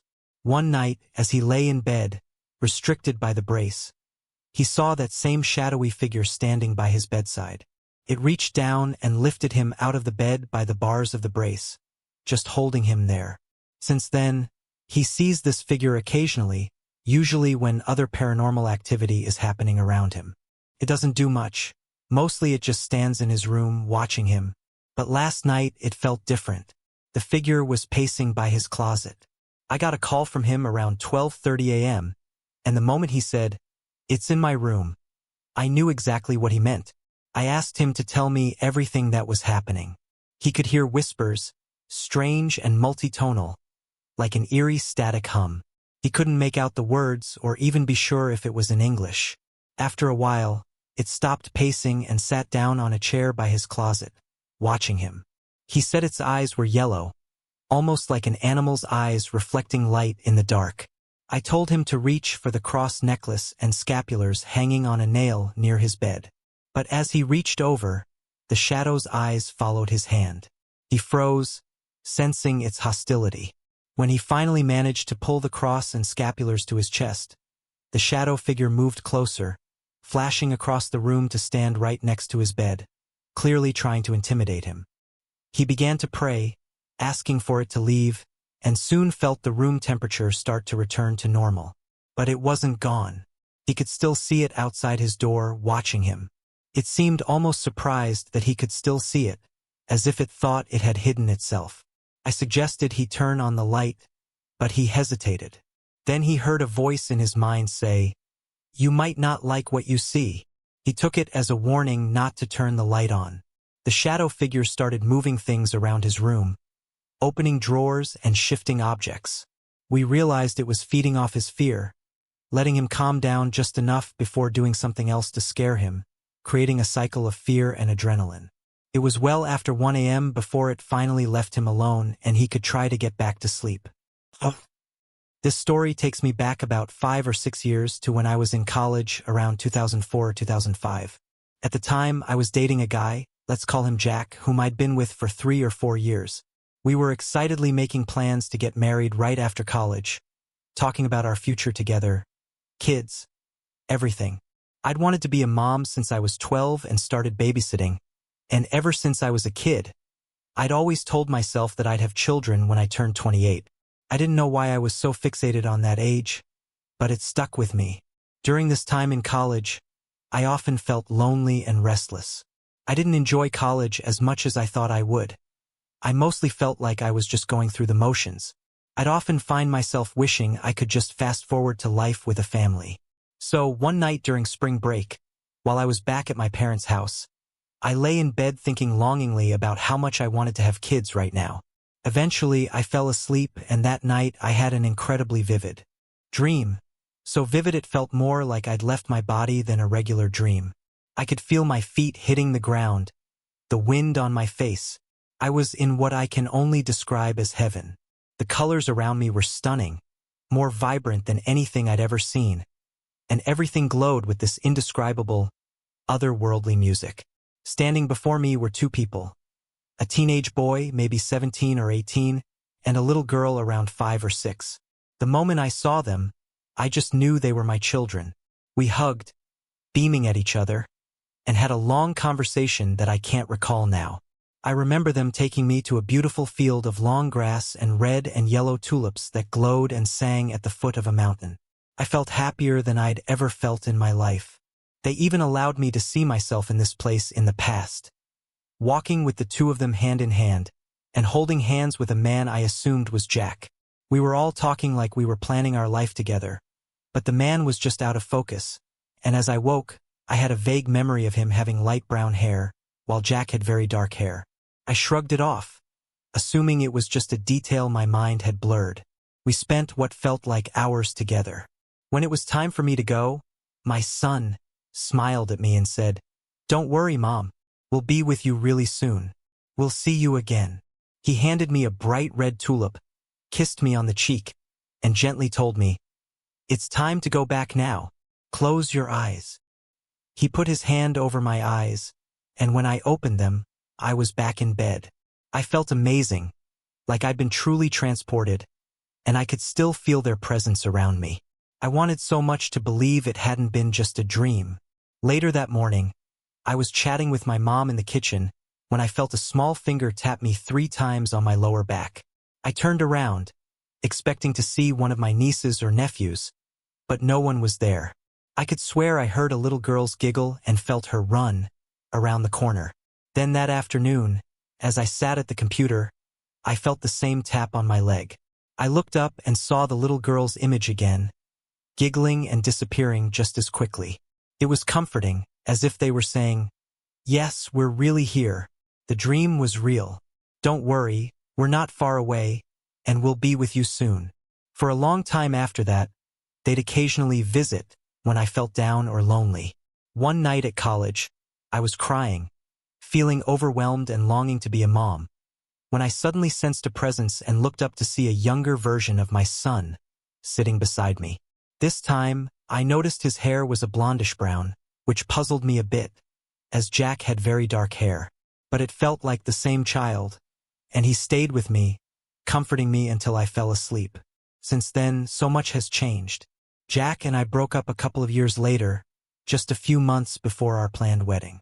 I'm now happily engaged to my fiancé, Brian, and after a couple of years of waiting, we're finally getting married soon. A few months ago, I was visiting musician friends of mine, sitting on the stairs listening to their band practice. Out of nowhere, I felt the urge to look to my right, and to my surprise, I saw the same blondish brown-haired little boy standing at the top of the stairs. He walked down, sat on the step next to me, and leaned against me like a child would. I got this funny, excited chill and thought to myself, could I be pregnant? When I got home a week later, I took a test, and sure enough, I was pregnant. And the best part is, I realized something amazing. Brian has blondish brown hair. Looking back, I often wonder if my son first appeared to me in that dream, looking more like Jack to avoid confusing me, or if I somehow saw my future son's appearance more clearly as time went on. When I first found out about my pregnancy, I even had 2 consecutive dreams about having a daughter. We won't know the baby's gender for a couple more months, but we're both incredibly excited. Oh, and one more funny thing. The baby is due on December 3rd, just a few weeks after my 28th birthday, the age I'd always told myself I'd have kids. Life is weird, isn't it? Last Friday evening, my close friend Bob and I found ourselves parked a few blocks away from my home. It was around 10 p.m., and we had chosen to stop in front of the house of an old friend. This wasn't just any house. It was the home of our friend's late father, Mr. R., who had passed away several years ago. Mr. R. had been like a father to Bob, so we sat there talking about life, reminiscing and reflecting. Our emotions were running high, moving from laughter to tears in just a few minutes, when I noticed something odd out of the corner of my eye. At first, I thought it was just a glare from my old, itchy contacts, but then I noticed Bob had also stopped mid-sentence, staring in the same direction. Now, I don't consider myself psychic, but I do tend to sense changes in energy when it comes to the paranormal. I quickly asked Bob what he had seen, and we both agreed on the same image. A dark, human-like shape moving near the house. Bob seemed a little spooked, but we continued our conversation. As we talked, I felt a mixture of presences, a sense of both good and bad energies. Unsurprisingly, the good feeling seemed to come from our friend's house, while the bad feeling felt more diffuse, coming from the surrounding area.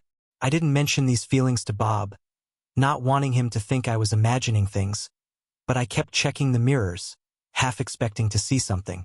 Sure enough, as I looked, I distinctly saw a dark shadow, around 5 to 6 feet tall, dart from a nearby tree to a shadowy bush. I froze, and Bob immediately knew I had seen something else. We began scanning the area, looking for movement, though an occasional passing cat or someone walking their dog gave us more than one false alarm. The biggest surprise, though, didn't come from outside the truck. It came from within. As we began calming down and reminiscing about good times with loved ones, I got emotional and leaned on Bob's shoulder. He hugged me, wrapping his arms around me as I cried. Then, I felt a hand rest gently on my outer thigh. At least, I thought it was his hand until I realized both of his hands were still on my shoulders and back.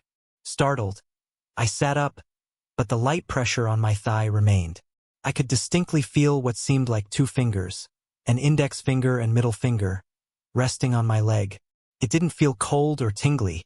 It felt like a real, comforting hand. After a moment, the sensation faded, almost melting away. I was completely taken aback, realizing I'd just been touched by something unseen. Bob quickly noticed that I, someone who doesn't scare easily, was visibly in shock. We tried to debunk the experience, considering every possible explanation, but nothing seemed to fit with what I'd felt.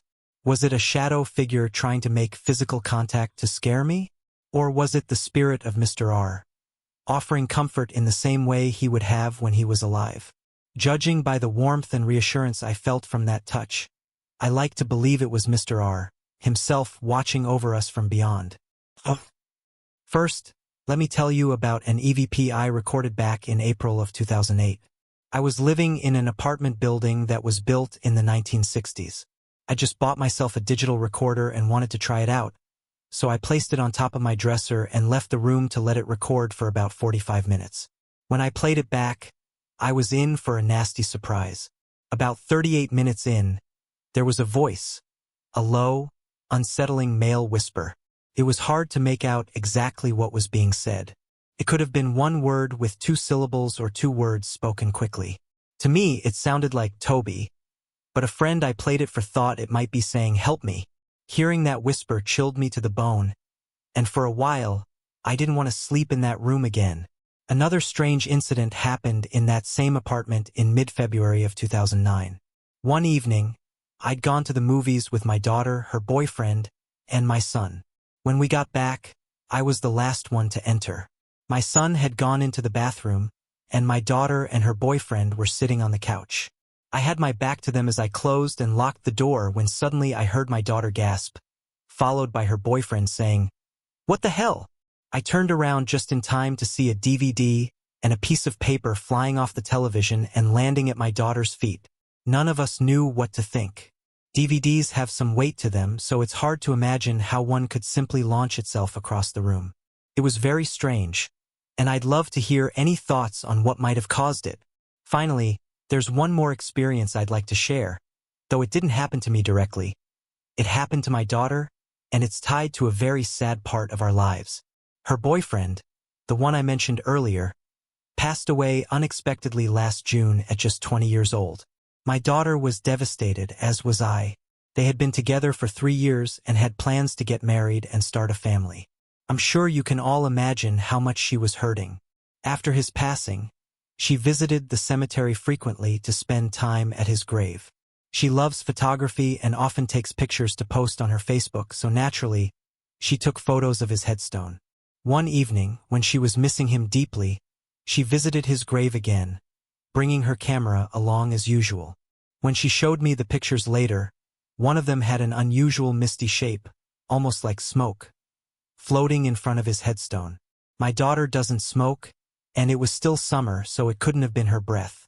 She asked me what I thought it was, and I told her maybe it was her boyfriend finding a way to let her know he was still with her. The thought brought her some comfort, and I think it gave her a sense of peace to believe he was still watching over her. When I was 12, my parents and I moved across town to a beautiful, brand-new home in a subdivision that had once been a tree farm. Behind our house was a large, spring-fed pond about 6 feet deep in the middle, surrounded by protected wetlands. We had a number of trees, and with them came plenty of wildlife: bobcats, geese, squirrels, the occasional deer, and sometimes even coyotes. The first encounter I had felt friendly, even comforting. My grandmother had passed away the same day we moved into the new house, and that night, as I was brushing my teeth in my private bathroom, the door unlatched itself and opened about 5 inches. I felt a warm, gentle presence, so I smiled and whispered, "Hi, Grandma." A bit later, as I was settling into bed, the door unlatched again, creaking open about 10 inches. I felt certain it was her, so I said, "Hi, Grandma," and ended up holding an entire conversation with her, talking to her as if she were really there in the room with me. These nightly visits continued. Each night, both my bathroom and bedroom doors would unbolt and open slightly, always at night and only my doors. After about 10 days, I finally told my dad that something was wrong with my doors and asked him to fix them so they would latch properly. But he's a big procrastinator, so I figured it might take him a while to get around to it. After a month of continual visits from Grandma, I started feeling selfish, thinking maybe she needed to move on. One night, when my bathroom door opened, I thanked her for being with me, told her how much I'd loved our talks, and said goodbye. I held my own little ceremony to joyfully send her off. That night, as I lay in bed, feeling both happy and a bit sad, my bedroom door opened again. Not just a few inches, but all the way. A soft, blue light filtered in, and I felt her presence enter the room, lighter, almost childlike. In my mind, I could hear music, and I felt her inviting me to dance with her. I got up and danced, feeling pure joy, for what seemed like 10 minutes. After that, we said our final goodbye. That night, she visited me in my dreams, and we talked about important things related to my life. Things I couldn't remember when I woke but felt had stayed with me subconsciously. After that, my doors never opened on their own again. A couple of days later, I thanked my dad for fixing the doors, and he just looked at me and said, "Fix your doors? I never did anything to them." I couldn't have been happier to hear it. That was my first experience in our new home, and it was a beautiful one. Unfortunately, it was followed by darker encounters that still give me goosebumps to this day. Not long after, strange entities began visiting my room at night. I'd be having a peaceful dream, only to wake up in a panic, every hair standing on end. I'd feel a huge, dark, menacing presence standing at the foot of my bed, staring at me. It felt like pure hostility, and each time, I'd feel an overwhelming urgency to turn on the light. Sometimes, I'd lay there paralyzed with fear, too afraid to reach out, yet terrified of what might happen if I didn't. I'd finally end up flipping over, frantically fumbling for the floor lamp switch, those few seconds feeling like an eternity. Some nights, I'd wake up to see 3 or 4 of these dark figures swirling around above my bed, staring down at me as if they enjoyed my fear. The scariest encounter happened one night when they were floating above me, and one of them swooped down, fast, right up to my face.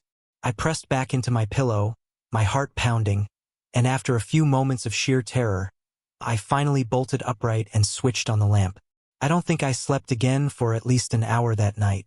As I got older, those experiences gradually stopped, perhaps because I went away to college.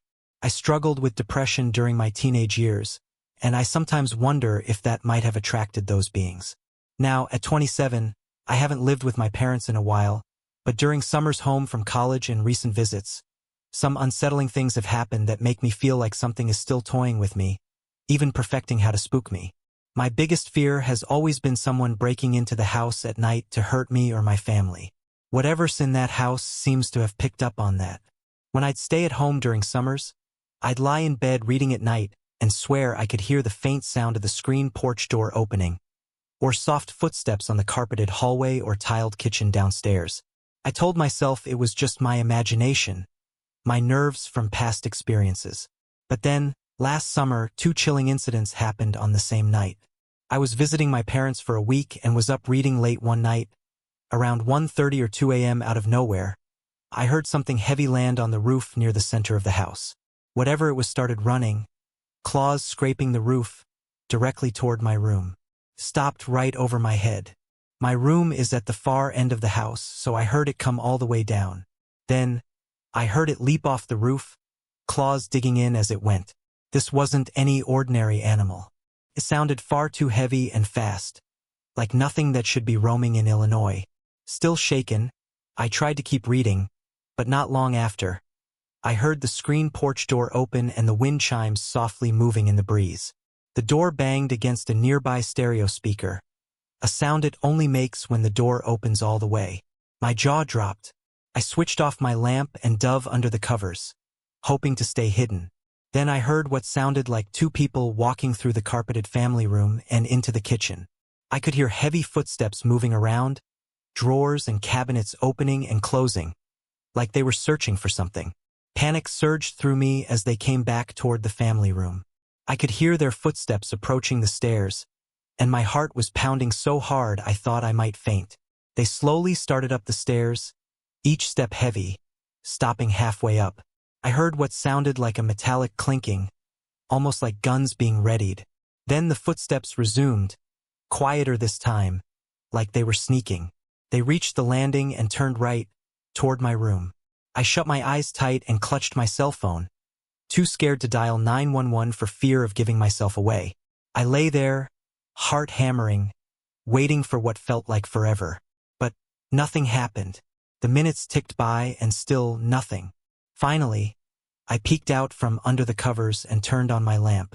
Nothing. 20 minutes passed, then 30. I finally gathered the courage to open my door and check. Everything was perfectly normal. The screen door was locked, the kitchen was as we'd left it, and the family dog was snoring peacefully. I was shaken to my core. This is a true story that happened on May 15, 2006, in a small Illinois town where I grew up. I've believed in ghosts since I was a little girl because, for the first 10 years of my life, my family and I lived in an old spooky house where many unexplainable things happened. I never actually saw anything there, but on that evening in 2006, I encountered my first full-bodied apparition. There's an old cemetery I used to visit just to walk around and look at the headstones. It was a quiet, peaceful place where I could unwind after a stressful day. When my kids were younger, I'd even bring them along to see the gophers that dug holes around the grounds. It always felt safe, comforting, and we always went in the daytime, not out of fear but simply because it was our routine. By this time, my kids had grown older, and I'd started going alone. I'd go in the afternoons, usually around 2 or 3 p.m., strolling through the cemetery a few times before heading home. On May 15th, though, I was running late and didn't arrive until around 4:30 p.m. It was later than usual, and I knew it would be getting dark soon, but I didn't mind. I'd been there many times and had never experienced anything out of the ordinary. As usual, I parked in the very back of the cemetery. There's only one entrance and exit through the front. The rest of the cemetery is enclosed by a tall fence topped with barbed wire. The very back has a smaller fence with a steep drop-off that leads to a river. There's no way out that way. After parking, I scanned the area as I always did to make sure I was alone. Seeing no one, I started my walk, stopping occasionally to read a headstone or take in the peaceful atmosphere. After about 90 minutes, I returned to my car to rest. Twilight was approaching, and I debated going home but decided on one last walk through. I was about 2 blocks away from my car when I heard a loud male voice yell, "Hey!" from behind me. I froze, unable to understand how anyone could have gotten behind me in the cemetery without me seeing them. I'd just been near my car and checked around. It was empty. I turned around and saw what looked like a tall, thin man dressed in a dark blue uniform or outfit. Though the light was fading, I could see him clearly enough. When he noticed me looking, he waved and began walking briskly toward me, like he was eager to catch up. I felt a surge of fear, convinced this was some crazy person. Instinct took over, and I turned and ran as fast as I could back to my car. I jumped in, started it up, and sat there, catching my breath. Curiosity got the best of me, so I decided to drive through the cemetery to get a better look at this weirdo. But as I drove through, there was no one in sight.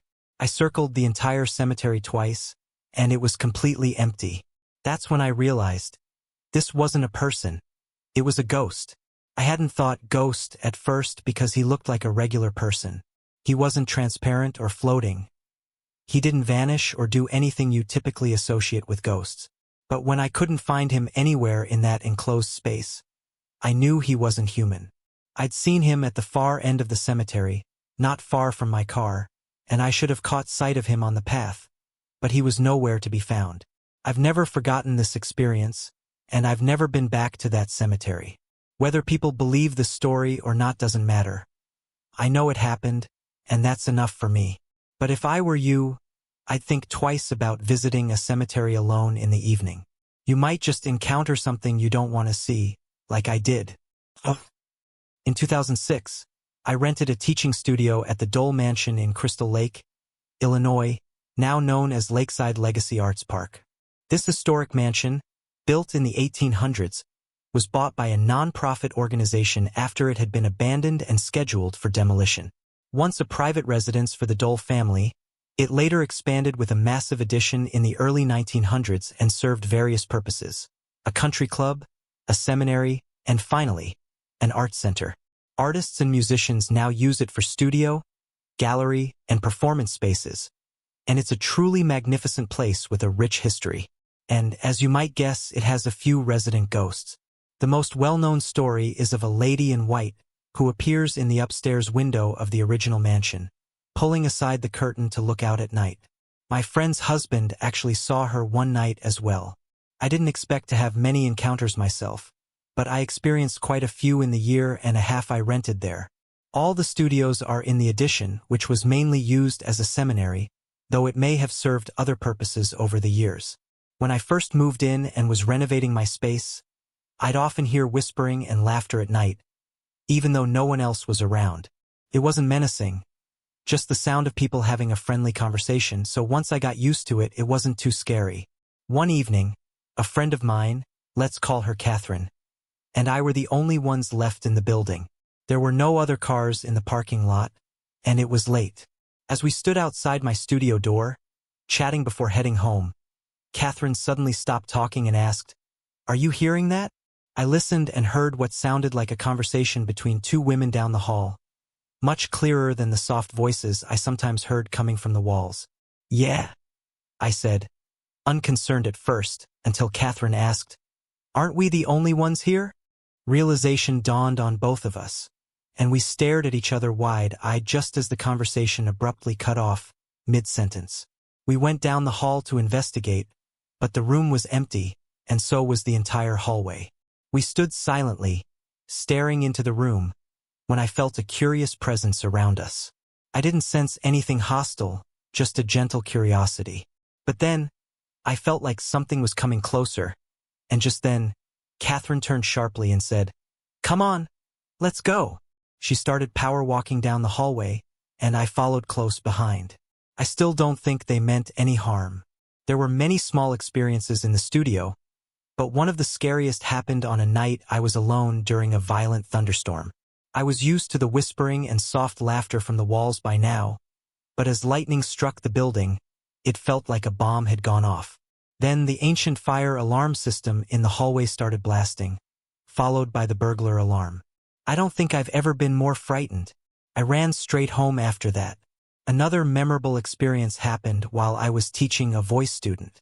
My stereo, which controls the sound for my digital piano, began flashing on and off. Suddenly, one of the light bulbs in the ceiling fan exploded, showering glass right over my student's head. It was an intense moment, and my poor student was definitely shaken. Most of the spirits in the building seem either happy or curious about all of us artists occupying the space.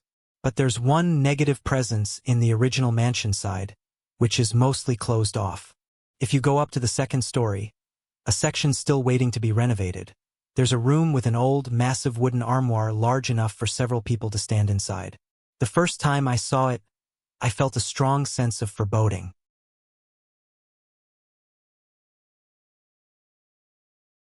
The first incident happened a few months ago, but I don't remember the exact day. I'd woken up early in the morning, just lying in bed deciding if I should get up or not. Finally, I decided to go downstairs since everyone else was already awake.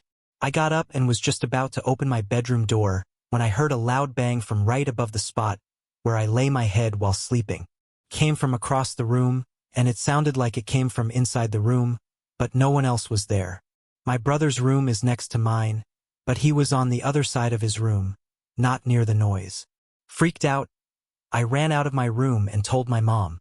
She suggested that it might have been my dad, who she thought was in the closet across from mine, moving things around. But I know for sure that when I ran out of my room as fast as I could, I didn't see my dad there.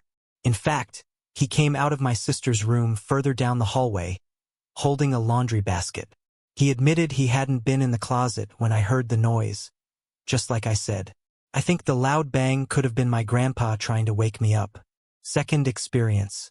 The second strange thing happens in our basement. Whenever my brother and I go down there, we both feel like someone or something is watching us. We always end up turning and looking toward the bathroom on the far left side of the basement. The feeling is creepy, and I also started feeling the same way in the hallway upstairs near where I'd heard that bang in my room. The feeling of being watched in the basement has been going on for longer than the other stuff, though. I think this might be my cat's spirit, because he was always downstairs when he was alive. My brother and I used to look around cautiously, but I recently found myself just looking down at the floor instead, as if I'm feeling more used to the feeling of him being around. Third experience. The third experience happened about a month ago. I was working on a book report at my mom's computer late one night when, out of the corner of my right eye, I saw what looked like a man in a tan suit-like outfit. His skin looked pale.